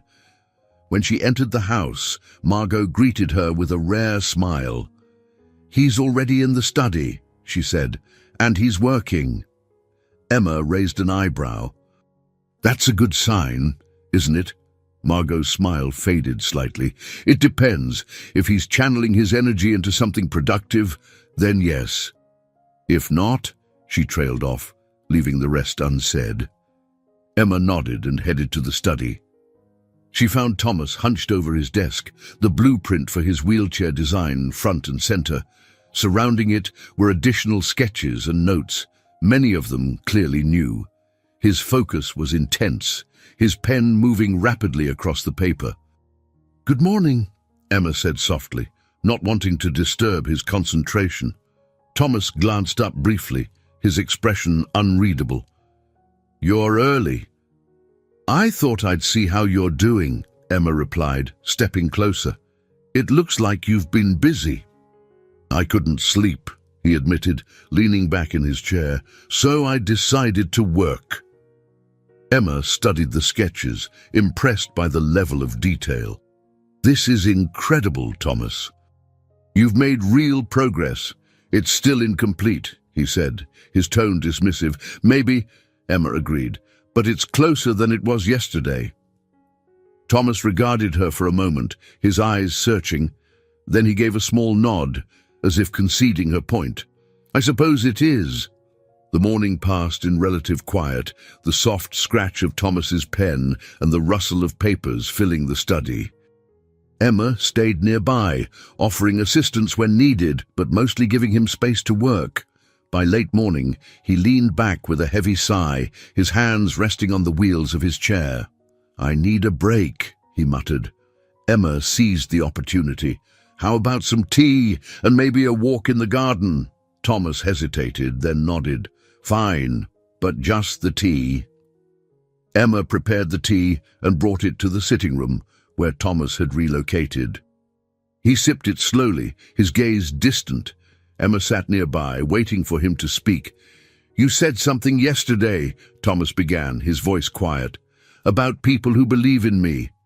Emma nodded. I did. Do you really mean it? He asked, his eyes locking onto hers. Yes, Emma replied without hesitation. I believe in you, Thomas. I've seen what you're capable of. Thomas set his cup down, his expression thoughtful. It's been a long time since anyone said that to me, Emma smiled faintly. Then it's about time someone did. That afternoon, Ethan arrived for Thomas's physical therapy session. His cheerful demeanor immediately lightened the mood, and even Thomas seemed less tense as they began. Still working on that design? Ethan asked, as he guided Thomas through a set of stretches. Thomas grunted in response. It's a distraction. It's more than that, Ethan said, his tone encouraging. It's something you're passionate about. Don't downplay it. Emma, standing nearby, chimed in. Ethan's right. That design could make a real difference, for you and for others. Thomas shot her a look, but there was no heat behind it. You're both relentless. Comes with the territory, Ethan replied with a grin. As the session continued, Emma noticed a subtle shift in Thomas's demeanor. He was more engaged, more willing to push himself than he had been in weeks. It was a small victory, but a victory nonetheless. After Ethan left, Thomas returned to the study, where he stared at the blueprint for a long time. Emma, sensing he needed space, busied herself with organizing the documents on his desk. Eventually, he broke the silence. Do you think it's good enough? He asked, his voice uncharacteristically uncertain. Emma turned to face him. I think it's brilliant. Thomas exhaled slowly, his shoulders relaxing slightly. Then maybe it's time to finish it. Emma's heart lifted at his words. What do you need to make that happen? He looked at her, his expression a mix of determination and vulnerability, support and time. You have both, Emma said simply. Let's make it happen. That evening, as Emma prepared to leave, Thomas stopped her at the door. Miss Stanton, he said, his voice steady but soft. She turned, meeting his gaze. Yes, Mr. Wheeler? I've decided to move forward with the design, he said, and I want your help. Emma felt a surge of emotion, her throat tightening. Of course, whatever you need. Thomas nodded, his lips curving into the faintest hint of a smile. Thank you. On the subway ride home, Emma couldn't stop smiling. For the first time, Thomas had taken a decisive step toward reclaiming his purpose. It was a small triumph, but it felt monumental. When she arrived at her apartment, Jake greeted her with his usual exuberance. Mama, did you have a good day?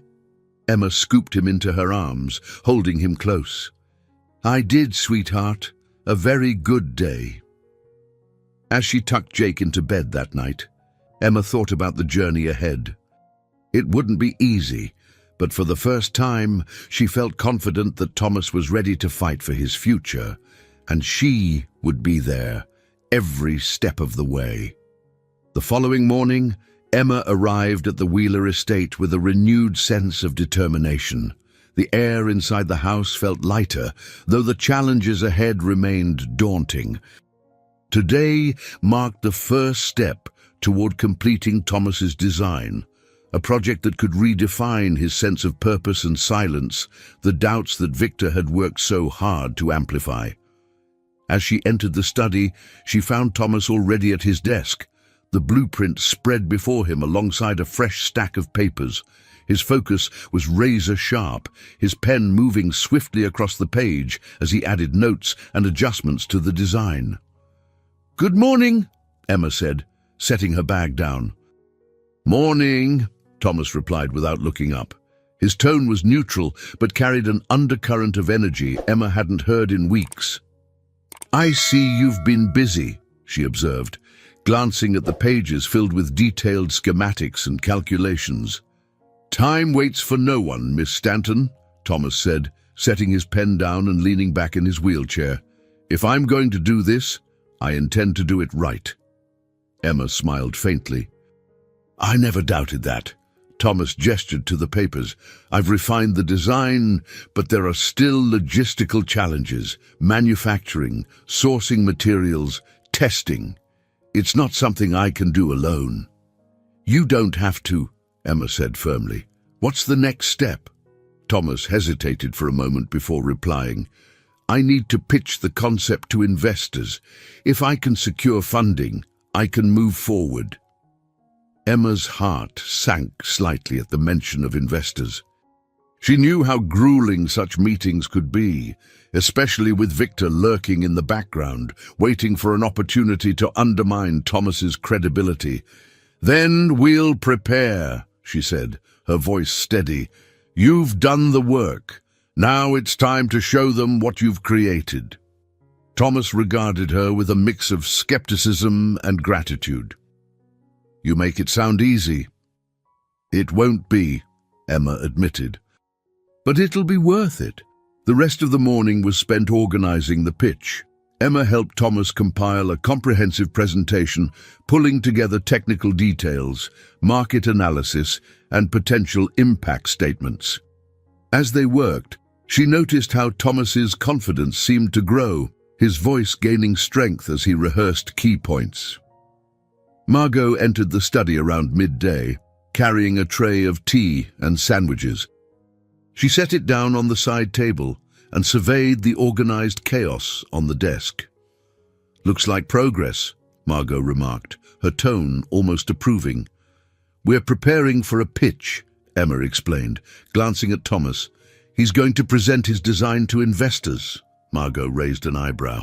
"Ambitious, but if anyone can pull it off, it's you, Mr. Wheeler." Thomas smirked faintly. "Let's hope you're right." Margot lingered for a moment before adding, "If you need assistance with the logistics, let me know. I still have a few contacts who owe me favors." Emma exchanged a surprised glance with Thomas, who nodded slightly. "I'll keep that in mind," he said.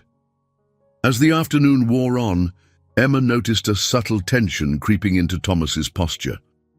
His hands fidgeted with the edge of the blueprint, and his voice grew sharper as he discussed potential questions investors might ask. "What if they don't take me seriously?" Thomas said suddenly, breaking the rhythm of their discussion. "What if they see me as a liability?"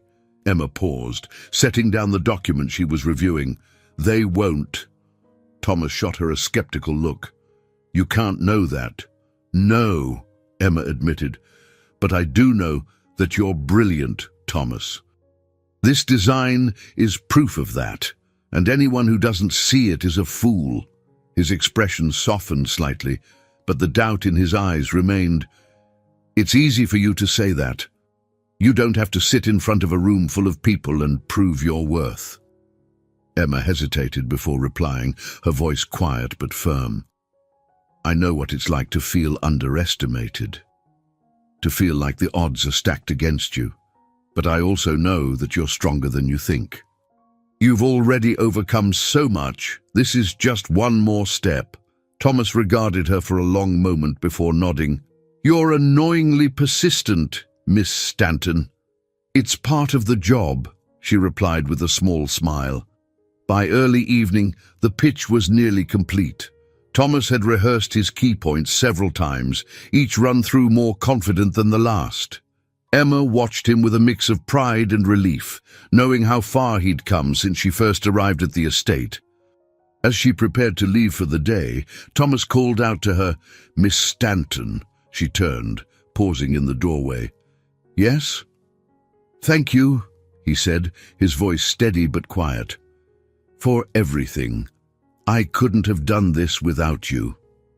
Emma felt her throat tighten, her chest swelling with emotion. "You don't have to thank me, Thomas. You're the one doing the work." He shook his head slightly, a faint smile playing at his lips. "Even so, it means something," Emma nodded, her voice too thick with emotion to reply. She left the study, her heart lighter than it had been in weeks. On the subway ride home, Emma reflected on the day's progress. Thomas was stepping into uncharted territory, but he wasn't doing it alone. The road ahead would be difficult, but for the first time, she felt confident that he had the strength and support to face it. When she arrived home, Jake greeted her with his usual enthusiasm, his laughter filling the small apartment. As she tucked him into bed that night, Emma thought about the blueprint on Thomas's desk and the possibilities it represented. It wasn't just a design, it was a symbol of resilience, of hope, and of a future worth fighting for. And Emma would be there, every step of the way. The Wheeler estate was alive with activity the next morning. Emma arrived early, her breath visible in the chilly air as she hurried inside. She could feel the tension radiating through the house. Today was the day Thomas would pitch his design to a group of potential investors. It was the culmination of weeks of preparation, and the stakes couldn't have been higher.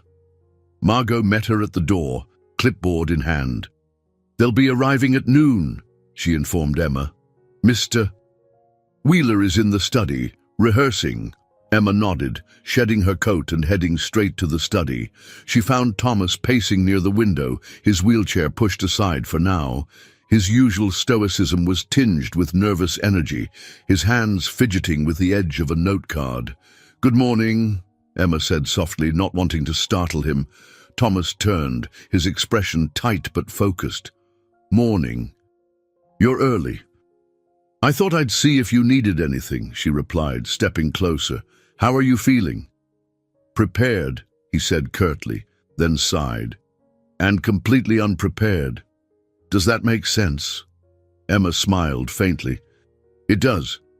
But you've got this, Thomas. You've put in the work."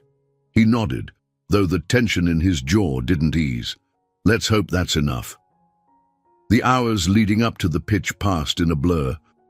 Emma helped Thomas with last-minute adjustments to his presentation, ensuring that every slide, every note was polished to perfection. Margot coordinated the logistics, her efficiency keeping the proceedings on track.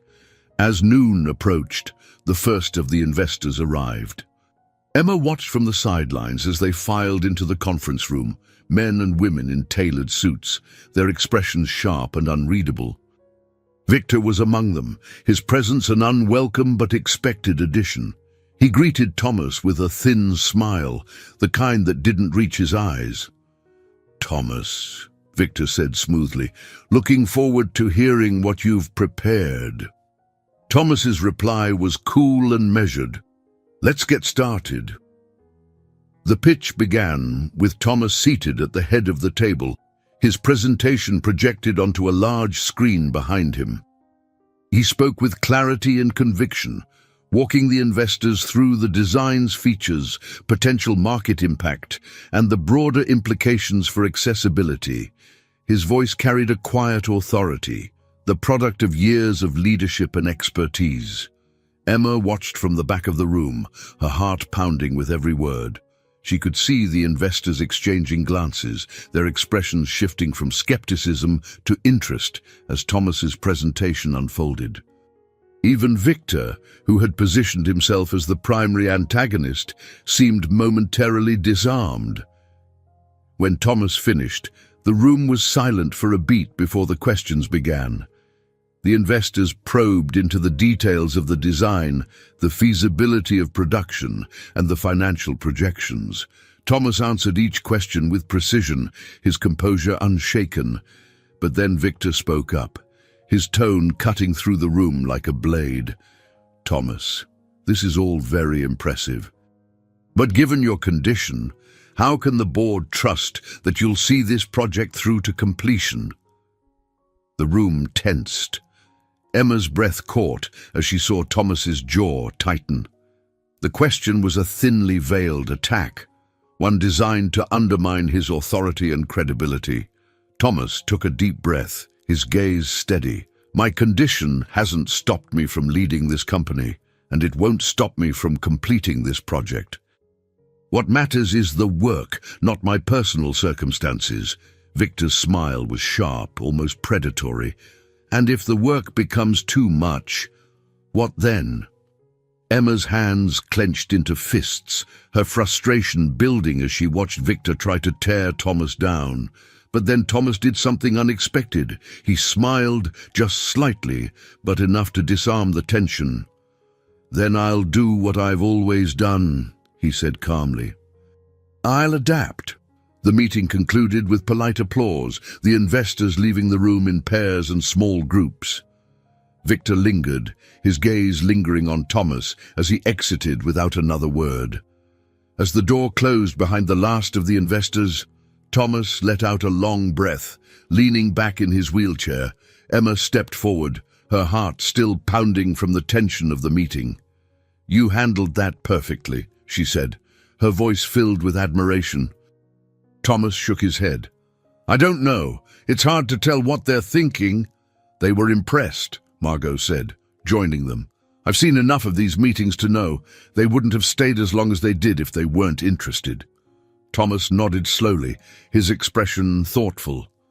"We'll see." That evening, as Emma prepared to leave, she found Thomas in the study, staring at the blueprint that had been at the center of the day's pitch. His expression was contemplative, his fingers tracing the edges of the design. "Miss Stanton," he said without looking up. "Yes," Emma replied, pausing in the doorway. "Thank you," he said quietly, "for everything. I wouldn't have made it this far without you." Emma felt her throat tighten, her chest swelling with emotion. "You did the work, Thomas. I just reminded you of what you're capable of." He looked up, his eyes meeting hers. And that made all the difference. On the subway ride home, Emma replayed the events of the day in her mind.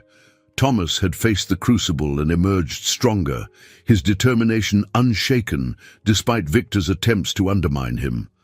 For the first time, she felt that the future he was fighting for was within reach. When she arrived home, Jake greeted her with his usual enthusiasm, his laughter a reminder of why she had taken this job in the first place. As she tucked him into bed, she thought about the journey ahead. It wouldn't be easy, but it was worth it, and she would be there every step of the way. The morning after the investor pitch, the Wheeler estate was unusually still. The tension that had dominated the previous day lingered in the air, but it was softened by a sense of accomplishment. For the first time in months, there was a flicker of hope, a tangible step toward progress. Emma arrived early, her thoughts still on the pitch and how masterfully Thomas had handled himself. She couldn't help but feel proud of him, though she knew the journey was far from over. Inside, Margot greeted her with a rare smile. "Good morning," Margot said, handing Emma the day's agenda. "Mr. Wheeler's been in the study since dawn. He seems lighter." Emma raised an eyebrow. "That's good, right?" Margot nodded. "It's a start." Emma made her way to the study, where she found Thomas seated at his desk. The blueprint that had been the centerpiece of his pitch lay neatly rolled up, and a fresh stack of papers occupied the space in front of him. His expression was contemplative as he sipped his coffee, the tension in his shoulders noticeably eased. "Good morning," Emma said softly. Thomas looked up, his lips curving into a faint smile. "Morning? You're up early," Emma observed, setting her bag down. "There's work to be done," he replied, gesturing to the papers. The investors requested additional information, production timelines, cost breakdowns, projected impact. They want details. "That's a good sign," Emma said, her heart lifting. "It means they're interested." "It means they're scrutinizing," Thomas corrected, though his tone lacked its usual edge. "But yes, it's progress." Emma took a seat across from him. "How can I help?" Thomas handed her a folder filled with documents. "Start with these. Margot's pulling data from the company archives, but we'll need to organize it for the follow-up presentation." Emma nodded, diving into the task. They worked in companionable silence, the room filled only with the sound of papers shuffling and pens scratching. It was a far cry from the tension of earlier weeks, and Emma found herself marveling at how much Thomas had changed since she first arrived. By mid-morning, Margot joined them in the study, her hands full of additional reports. "This should cover most of what the investors asked for," she said, setting the stack on the desk. Thomas flipped through the pages, his brow furrowing slightly. "It's thorough, almost too thorough," Margot smirked. "Better to give them too much than not enough." Thomas nodded, his expression softening. "Thank you, Margot." Margot blinked, clearly caught off guard by the gratitude. "Of course," she replied, her voice softer than usual. Emma exchanged a glance with Margot, both of them silently acknowledging the significance of Thomas's gesture. It wasn't much, but it was another step forward. After Margot left, Thomas leaned back in his chair, his gaze drifting to the window. "Do you think they'll say yes?" he asked, his voice quieter than usual. Emma hesitated before answering. "I think you've given them every reason to."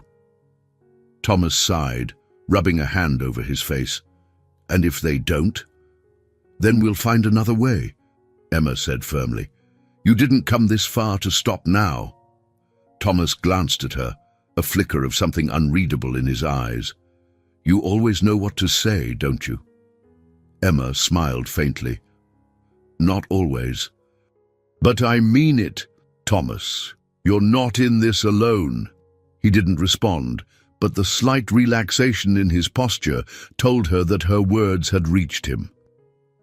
Later that afternoon, Ethan stopped by for Thomas's physical therapy session.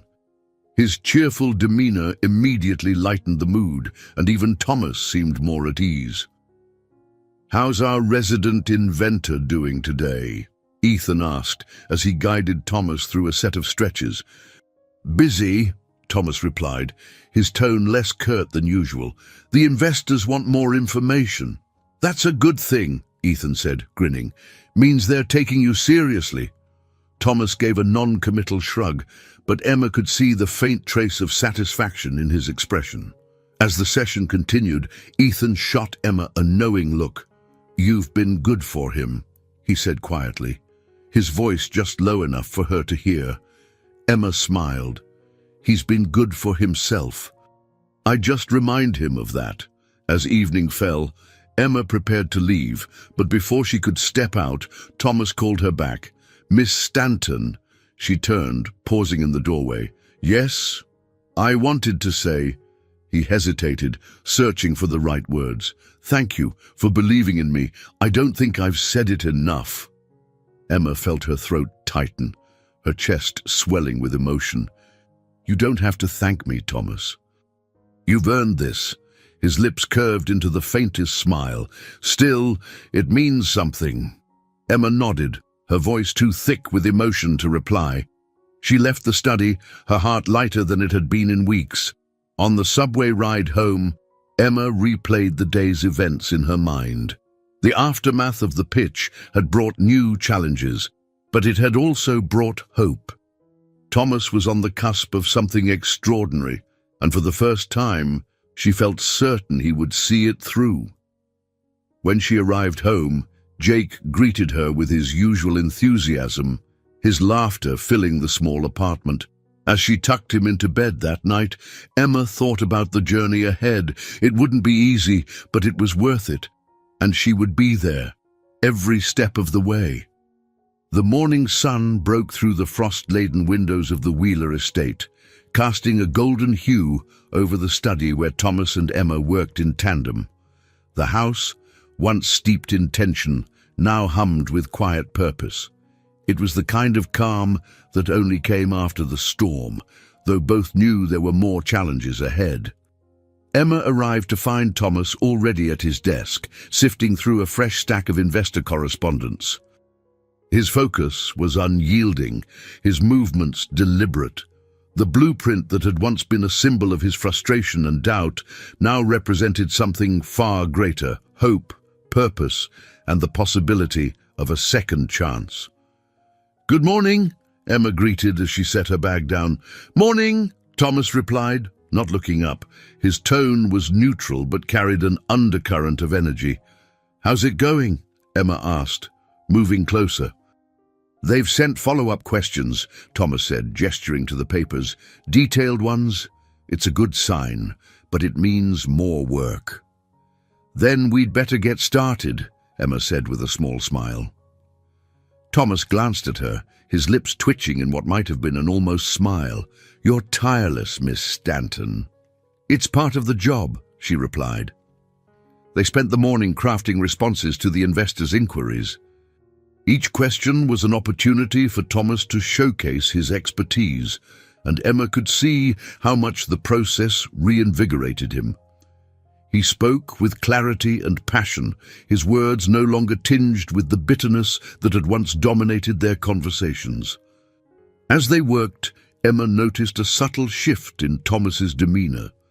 His movements were steadier, his voice more confident. He still had his moments of doubt, hesitations that Emma recognized as the scars of his past, but they no longer defined him. He was beginning to reclaim the man he had been before the accident, piece by piece. By mid-morning, Margot entered the study with a tray of tea and biscuits. "You've been at it for hours," she said, setting the tray down. "Take a break." Thomas gave her a pointed look. "We don't have time for breaks." Margot raised an eyebrow. "You'll think more clearly with tea in your system," Emma chuckled softly. "She's not wrong." Thomas sighed but relented, taking a cup of tea and sipping it thoughtfully. Margot lingered for a moment, her expression softening as she looked at him. "You're doing well," she said quietly. Thomas glanced at her, his expression unreadable. "We'll see." Margot didn't press further, but as she left the room, Emma caught a glimpse of pride in her eyes. That afternoon, Ethan arrived for Thomas's physical therapy session. His presence, as always, brought a sense of levity to the house. He greeted Thomas with his usual cheerful demeanor, though there was a note of seriousness beneath his words. "I hear you've been making waves with this project of yours," Ethan said, as he guided Thomas through a series of stretches. "Rumors travel fast," Thomas replied dryly. Ethan grinned. "It's not just rumors. Margot told me the investors are asking for more details. That's a big deal." "It's progress," Thomas admitted, his tone cautious. "It's more than that," Ethan countered. "It's you proving everyone wrong." Thomas didn't respond, but the faintest hint of satisfaction crossed his face. As the session continued, Emma noticed how much stronger Thomas seemed, not just physically, but emotionally. His resilience, once buried beneath layers of grief and anger, was beginning to shine through. It was a transformation she had hoped for but hadn't dared to expect. Later that evening, Emma found herself alone with Thomas in the study. The day's work was done, but neither seemed ready to call it a night. Thomas sat by the window, The blueprint spread across his lap, his gaze distant. "Do you ever think about what comes next?" he asked suddenly, his voice quiet. Emma hesitated, then said, "I think about it all the time. For you, for Jake, even for me." Thomas turned to look at her. "And what do you see?" Emma smiled faintly. "I see possibility. For all of us." Thomas's lips curved into the faintest smile. "You're an optimist, Miss Stanton." "Someone has to be," she replied. "But it's not just optimism, Thomas. It's faith. I believe in you." His gaze softened, and for a moment, the walls he had so carefully constructed seemed to fade. "Thank you," he said, his voice barely above a whisper, "for everything." "You don't have to thank me," Emma said gently. "This is all you." Thomas shook his head slightly. "No, it's us." On the subway ride home, Emma replayed the conversation in her mind. Thomas Wheeler, the man who had once been defined by his grief and bitterness, was beginning to heal. It wasn't a sudden transformation. He still had his struggles, his doubts, but he was no longer letting them define him. When Emma arrived home, Jake greeted her with his usual enthusiasm, his laughter filling the small apartment. As she tucked him into bed that night, she thought about Thomas's quiet transformation and the journey that lay ahead. It wouldn't be easy, but it was worth it, because sometimes the hardest battles were the ones that mattered most. The Wheeler estate buzzed with a quiet but palpable energy the next morning. Emma arrived to find the staff moving with a sense of purpose, Margot coordinating tasks with her usual efficiency. The investors' response to Thomas's follow-up presentation had been encouraging, but the real challenge was yet to come, finalizing the agreement and securing funding. Thomas had requested a meeting with his core team, including Margot and Ethan, to review every detail. Emma had been invited to sit in, a gesture that didn't escape her notice. It was a sign of how much Thomas valued her insight and her unwavering support. When she entered the study, she found Thomas at the head of the table, his wheelchair angled to face the group. Margot was already there, reviewing documents, while Ethan leaned against the wall, his easy smile providing a counterpoint to the tension in the room. "Miss Stanton," Thomas greeted as she took her seat. His tone was calm, but carried an edge of determination. "We have a lot to cover." "Let's get to it," Emma replied, setting her notebook on the table. The meeting began with a review of the investors' latest requests. Margot summarized the feedback, her voice steady as she outlined the questions that still needed answers. Thomas listened intently, his gaze sharp as he made notes. "They want more specifics on the production timeline," Margot said, handing a document to Thomas. "And they've asked for additional data on potential market competition." Thomas frowned, his pen pausing mid-note. "We've already provided projections." "How much more do they want?" "They're being thorough," Margot replied. "It's not unusual at this stage." Thomas leaned back, his jaw tightening. "Thorough or not, they're dragging their feet." Ethan spoke up, his tone light but firm. "They're testing you, Thomas. They want to see if you're willing to fight for this." Thomas's eyes narrowed, but he didn't argue. Instead, he turned to Emma. "What do you think?"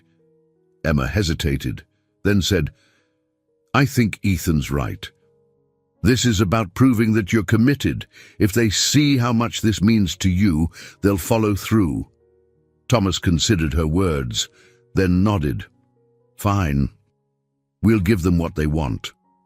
The rest of the meeting was a flurry of activity.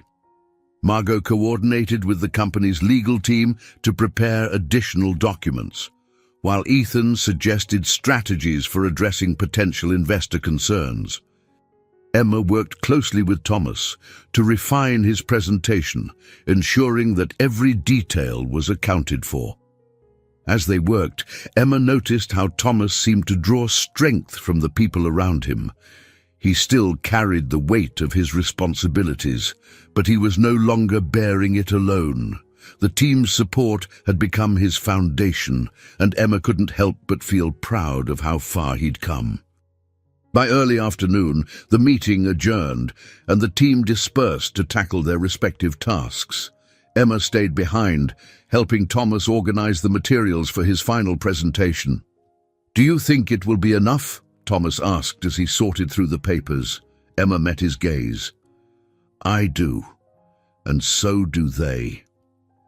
Thomas's lips twitched in a faint smile. "You're sure of that?" "Yes," Emma replied without hesitation, "because you've shown them who you are. And that's enough."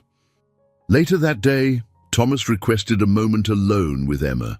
She found him in the library, seated near the window, where the winter light cast long shadows across the room. In his hands was the blueprint that had started it all, the edges worn from countless revisions. "I've been thinking," he said, his voice quiet, "about why I started this project." Emma took a seat across from him. And I realized it wasn't just about proving something to the investors," he continued.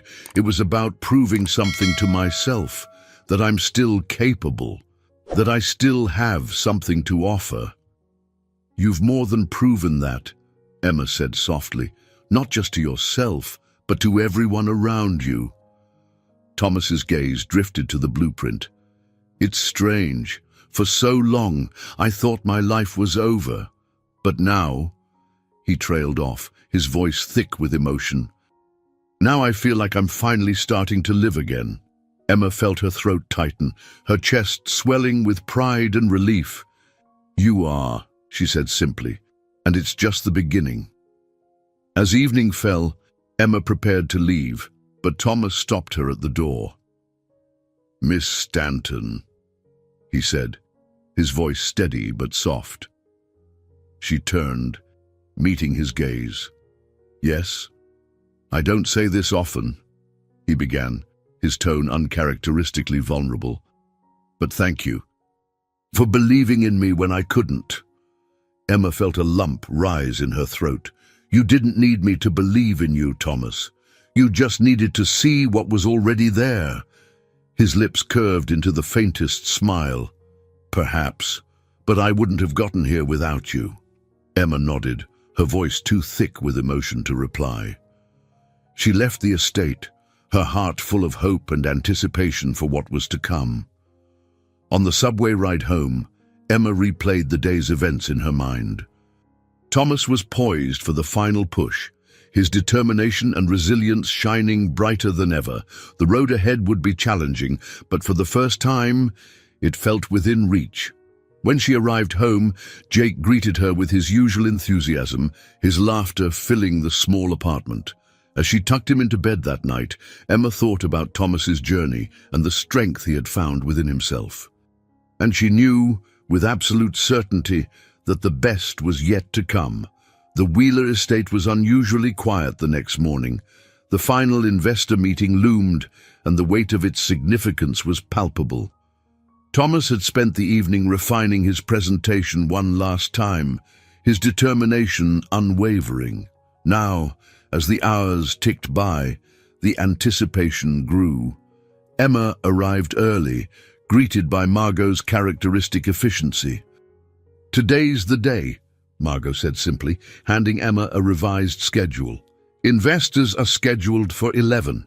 Everything is ready." Emma nodded, her own nerves mirroring the tension she saw in Margot's face. "And Thomas?" "In the study," Margot replied. "He's calm, focused." Emma made her way to the study, finding Thomas seated at his desk. The blueprint and accompanying materials were neatly arranged before him. He glanced up as she entered, offering a faint smile. "Good morning, Miss Stanton," he said, his tone steady. "Good morning," Emma replied, setting her bag down. "How are you feeling?" "Ready," Thomas said simply, "for whatever comes." Emma studied him for a moment, noting the quiet confidence in his posture. "You've got this," she said softly. Thomas nodded. "Let's hope they think so." The investors arrived promptly at 11, their sharp suits and polished demeanor a reminder of the high stakes. Emma watched from the back of the room. As they took their seats, their expressions guarded but curious. Victor was among them, his presence a cold reminder of the obstacles Thomas still faced. Thomas began his presentation with a calm authority that immediately commanded the room. He spoke of the challenges he had faced, the vision behind his design, and the potential impact it could have on countless lives. His voice was steady, his words measured, and his passion unmistakable. Emma watched as the investors leaned in, their initial skepticism giving way to interest. Even Victor, seated near the center, seemed momentarily disarmed. When Thomas finished, the room was silent for a beat before the questions began. The investors probed into the details, challenging assumptions and exploring potential risks. Thomas met each question with precision, his responses thoughtful and thorough. But then Victor spoke, his tone sharp and calculated. "This is all very impressive, Thomas," he said, his words dripping with condescension. "But given your condition, how can the board trust that you'll see this project through?" The room tensed, all eyes turning to Thomas. Emma held her breath, her hands clenched at her sides. Thomas didn't flinch. Instead, he met Victor's gaze head-on. "My condition has never defined my abilities," he said firmly. "What defines me is my determination and my vision. This project isn't about proving anything to you, Victor, or anyone else. It's about creating something that matters." Victor opened his mouth to reply, but one of the investors cut him off. "I think we've heard enough," she said, her tone decisive. "Thomas, thank you for your presentation. We'll deliberate and inform you of our decisions soon." The meeting concluded with polite handshakes and muted exchanges. The investors left the room one by one, their expressions unreadable. Victor lingered for a moment, his gaze lingering on Thomas before he too departed. The silence that followed was deafening. Thomas exhaled slowly, his shoulders relaxing slightly as the tension drained from the room. Emma stepped forward, her heart still pounding. "You were incredible," she said softly. Thomas gave her a faint smile. "We'll see what they think." Margot entered the room, her expression calm but watchful. "That was one of the best pitches I've seen," she said simply. "If they don't see it, they're fools." Thomas nodded, though his gaze remained distant. "Now we wait." The hours that followed were agonizing. Thomas retreated to the study, immersing himself in work to distract from the uncertainty. Emma stayed close, ready to offer support if needed. The atmosphere in the house was heavy with anticipation, each passing minute stretching into an eternity. Finally, as the afternoon sun dipped lower in the sky, the call came. Margot answered, her expression giving nothing away as she listened intently. When she hung up, she turned to Thomas and Emma, her lips curving into a small smile. "They're in," she said simply. "The funding is approved." Emma let out a breath she hadn't realized she was holding, her chest swelling with relief. Thomas closed his eyes briefly, a faint smile breaking across his face. "It's done," he said quietly, his voice filled with a mix of exhaustion and triumph. Margot nodded. "It's just the beginning, Thomas, but you've done it." That evening, as Emma prepared to leave, she found Thomas in the study, staring out the window. The blueprint was still on his desk, now a symbol of what he had achieved. "You did it," Emma said softly, stepping into the room. Thomas turned to her, his expression thoughtful. "We did it." Emma smiled. "What happens next?" Thomas's lips curved into a faint smile. "We build." On the subway ride home, Emma felt a profound sense of accomplishment. Thomas had faced his greatest challenge and emerged victorious, his determination and resilience shining brighter than ever. It was a moment of triumph, but it was also a beginning, a step toward a future that was brighter than either of them had dared to hope.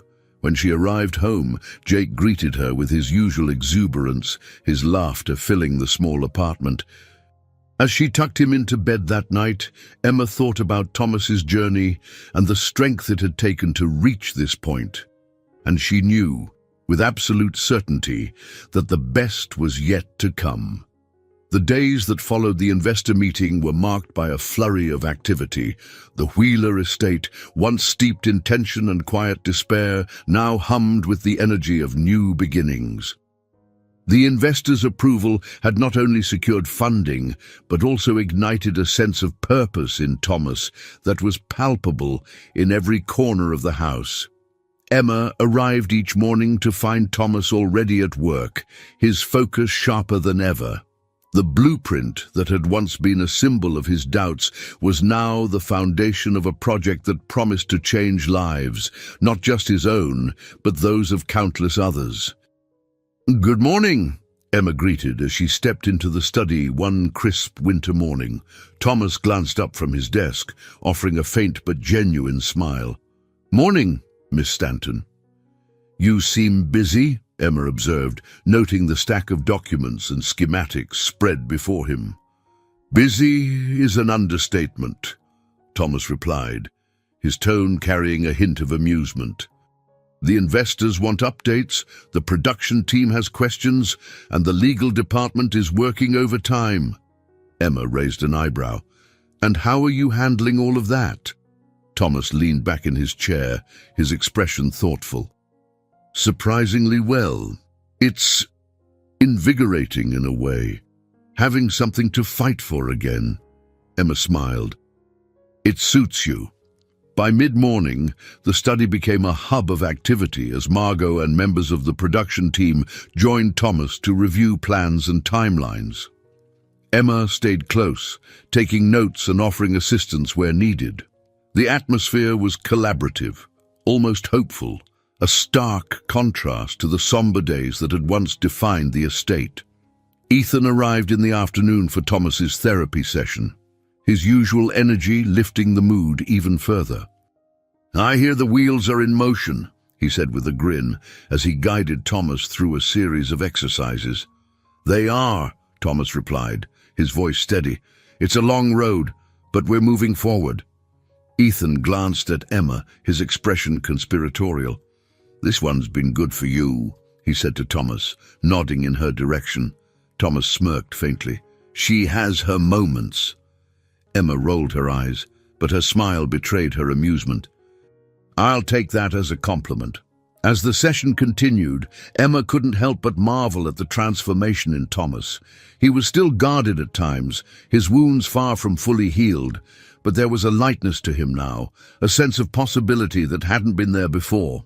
Later that evening, as the house quieted and the day's work wound down, Emma found Thomas in the library.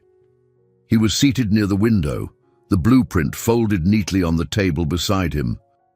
The fading sunlight cast a warm glow over the room, highlighting the contemplative expression on his face.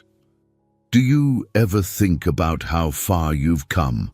Emma asked, breaking the silence as she stepped inside. Thomas looked up, his gaze softening. "I do. More often than I'd like to admit. And," she prompted, taking a seat across from him. "And it's strange," he admitted. "For so long, I thought my life was over. That everything I'd built, everything I cared about, was gone. But now I see that there's more." Emma nodded, her chest tightening with emotion. "There is, and you've earned every bit of it." Thomas's lips curved into a faint smile. "You make it sound so simple." "It's not," Emma said softly, "but it's worth it." For a moment, they sat in comfortable silence, the weight of their journey hanging between them. Then Thomas reached for the blueprint, his fingers tracing the lines with a reverence that spoke volumes. "This," he said quietly, "is just the beginning." When Emma left the estate that night, the air was cold but invigorating, each breath a reminder of the progress they had made. On the subway ride home, she thought about Thomas's transformation, The man who had once been defined by his grief and bitterness, now standing at the threshold of a new chapter. Jake was waiting for her when she arrived, his excitement filling the small apartment. "Mama! Did Mr. Wheeler finish his invention yet?" "Not yet," Emma replied, scooping him into her arms. "But he's getting closer." Jake grinned. "You're helping him, right?" Emma smiled, her chest swelling with pride. "I am." As she tucked Jake into bed that night, Emma reflected on her own journey. What had started as a desperate attempt to make ends meet had become something far greater, a chance to make a difference, to be part of a story of resilience and redemption. And as she closed her eyes, she knew, with absolute certainty, that the best was still to come. The first signs of spring had begun to show at the Wheeler estate, the frost melting into soft patches of green. The garden, once dormant and lifeless, was slowly waking up, much like the man who owned it. Inside the estate, the energy had shifted entirely. Gone was the oppressive weight of despair, replaced with the hum of progress. Emma arrived early, greeted by Margot's usual nod. "Good timing," Margot said, handing Emma a new folder. "These are the latest reports from the production team. Mr. Wheeler's already in the study." Emma took the folder and made her way to the study, where she found Thomas poring over a set of schematics. His focus was sharp, his movements deliberate, but there was an ease to him now that hadn't existed before. He looked up as she entered, offering a faint smile. "Good morning, Miss Stanton," he said. "Good morning," Emma replied, setting the folder on his desk. "How are things coming along?" "Better than expected," Thomas said, flipping through the folder. "The prototypes are nearly complete. The production team thinks we'll have something to test within the month." Emma's eyebrows lifted. "That's incredible." "It's progress," Thomas said, though his tone carried a note of pride. "But there's still work to be done." The morning passed in a blur of activity.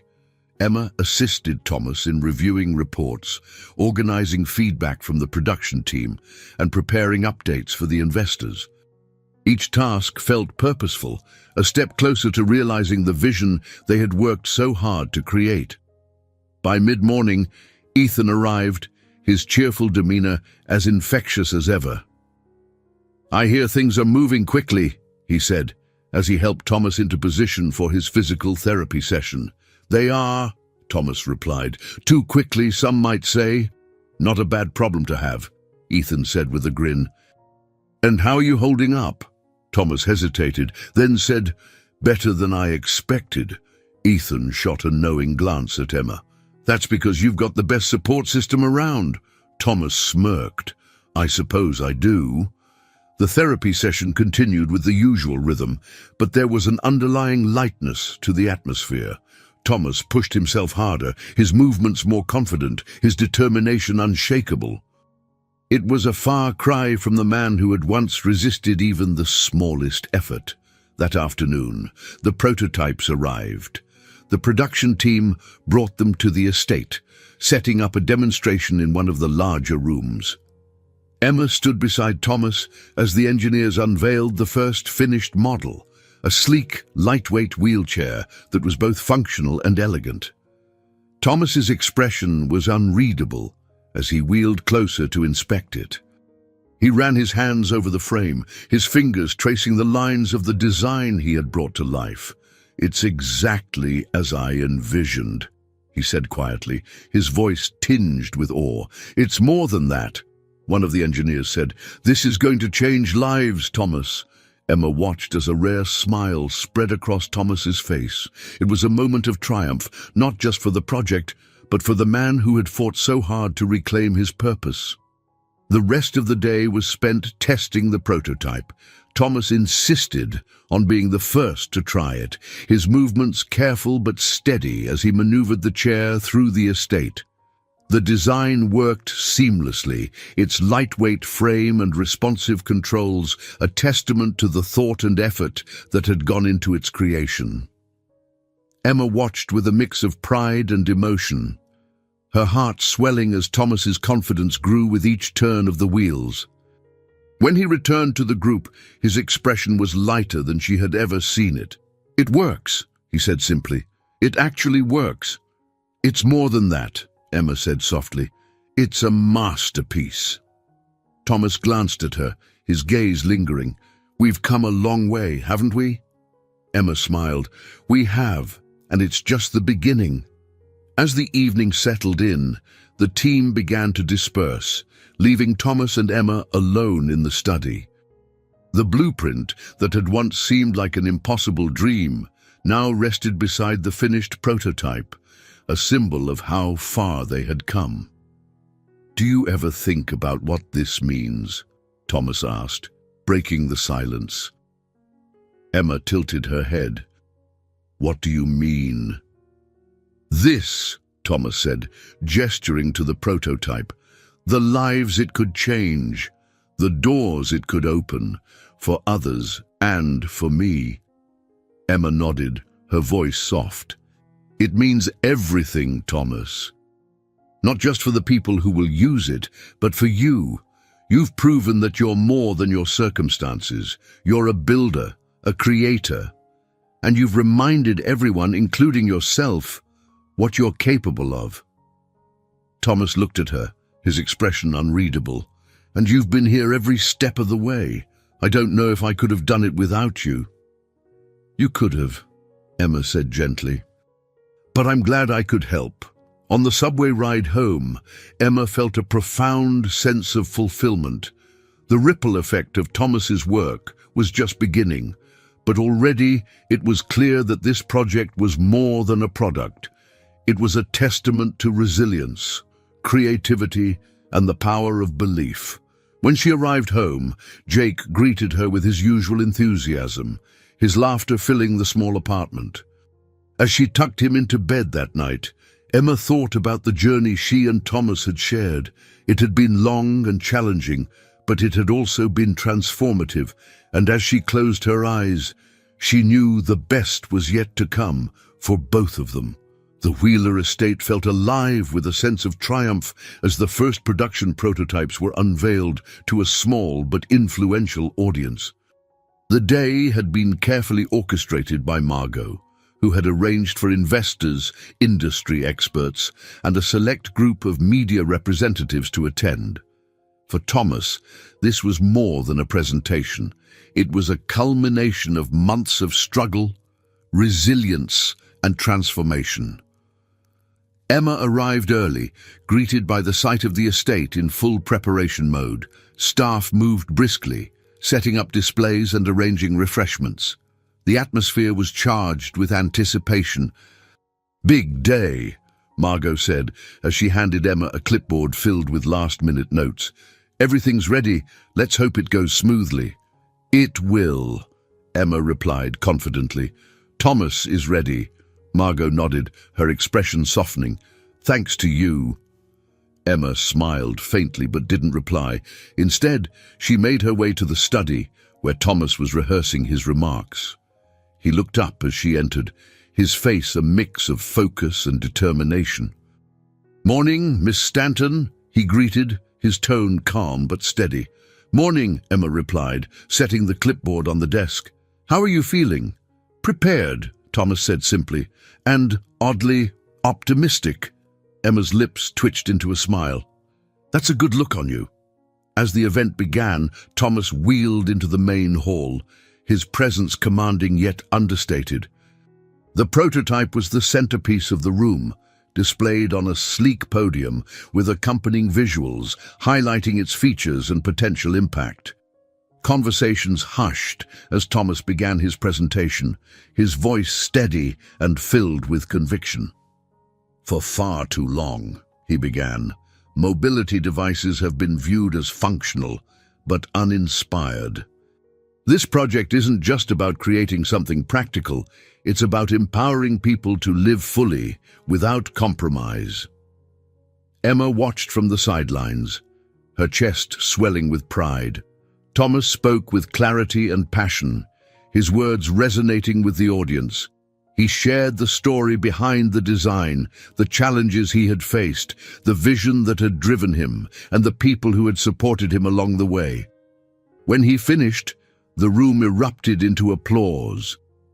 Emma caught the glances exchanged among the investors and industry experts, their expressions a mix of admiration and approval. Even Victor, standing near the back of the room, seemed momentarily silenced. The rest of the event was a whirlwind of conversations and demonstrations. Attendees took turns testing the prototype, their reactions overwhelmingly positive. Thomas remained at the center of it all, answering questions and engaging with the guests in a way that felt both natural and genuine. Emma stayed close, assisting where needed, but mostly observing the transformation that had taken place. The man who had once hidden behind walls of grief and anger was now leading with purpose and confidence. It was a moment she knew she would carry with her for the rest of her life. By early evening, the crowd began to thin, leaving Thomas and Emma alone in the main hall. The prototype still stood on its podium, a symbol of what they had achieved. "You were amazing today," Emma said softly, stepping closer. Thomas looked at her, his expression a mix of exhaustion and satisfaction. "It wasn't just me. This was a team effort." Emma smiled. "Maybe, but you were the one who made it happen." Thomas's gaze softened. "I couldn't have done it without you, Miss Stanton. You reminded me of who I could be." "And you reminded me of what's possible," Emma replied, her voice thick with emotion. Later that evening, as the house quieted and the guests departed, Thomas and Emma retreated to the study. The blueprint that had started it all lay on the desk, a reminder of how far they had come. "What now?" Emma asked, breaking the silence. Thomas leaned back in his chair, his gaze thoughtful. "Now we take this further. There's more to do, more designs, more innovations. This is just the beginning." Emma nodded, her chest swelling with pride. "You've built something incredible, Thomas, and it's only going to grow." He looked at her, his expression unreadable. "You're a part of that, you know. None of this would have happened without you." Emma smiled faintly. "I was just doing my job." Thomas shook his head. "It was more than that. You believed in me when I didn't believe in myself. That changed everything." Emma felt her throat tighten, her voice barely above a whisper. "You're the one who did the work, Thomas. I just reminded you of what was already there." His lips curved into a faint smile. And that made all the difference. On the subway ride home, Emma felt a deep sense of fulfillment. The day had been a celebration of possibility, a reminder that even the darkest moments could lead to something extraordinary. Thomas had not only reclaimed his purpose, but also inspired everyone around him, herself included. When she arrived home, Jake greeted her with his usual enthusiasm, his laughter filling the small apartment. As she tucked him into bed that night, Emma thought about the journey she and Thomas had shared. It had been one of resilience, growth, and redemption, a story that was far from over, and as she closed her eyes, she knew that the future was bright for both of them. The morning after the prototype's successful unveiling, the Wheeler estate was quiet, its usual hum of activity subdued in the wake of the previous day's triumph. Emma arrived early, as always, but this time the air carried a sense of calm, as though the house itself were taking a moment to breathe. Margot greeted her at the door with a rare smile. "You've come at the right time," she said, handing Emma a folder. "Thomas is in the garden. He asked for you." Emma blinked, surprised. "The garden?" Margot nodded. "He's been out there since sunrise." Emma took the folder and made her way through the house, stepping out into the crisp morning air. The garden, once a place of sorrow for Thomas, was now alive with the first blooms of spring. The vibrant colors seemed to mirror the transformation she had witnessed in him over the past months. She found Thomas near the stone bench under the towering oak tree, the same spot where they had shared one of their first meaningful conversations. He sat in his wheelchair, his gaze fixed on the horizon, the sunlight casting a warm glow over his face. "You're up early," Emma said, approaching with a smile. Thomas turned to her, his expression thoughtful. It seemed like a good day for reflection. Emma took a seat on the bench beside him. "What's on your mind?" Thomas was silent for a moment, his gaze drifting back to the garden. "Yesterday was more than I expected," he said finally. "Seeing their reactions, hearing their feedback, it reminded me of why I started this journey in the first place." Emma nodded, her voice soft. "It was a big day, and you handled it brilliantly." Thomas's lips curved into a faint smile. "It wasn't just about the project, though. It was about proving something to myself, that I could still be the man I was before. Everything." "You've done more than that," Emma said, her chest tightening with emotion. "You've shown everyone, including yourself, that you're stronger than ever." Thomas met her gaze, something unspoken passing between them. "I couldn't have done it alone." "You didn't have to," Emma replied. "You've had a team behind you, people who believe in you. And you," Thomas said quietly, "you've been there every step of the way." The rest of the morning passed in quiet companionship. Emma stayed with Thomas in the garden, discussing the next steps for the project and the potential impact it could have. Thomas's optimism was contagious, his words carrying a sense of purpose that was impossible to ignore. As they returned to the house, Margot intercepted them in the hall, her expression unreadable. "There's a call for you, Mr. Wheeler," she said, holding out the phone. Thomas took the phone, his brow furrowing as he listened. Emma watched as his expression shifted, a mix of surprise and curiosity crossing his face. When he hung up, he turned to her, his eyes bright. "That was one of the investors," he said.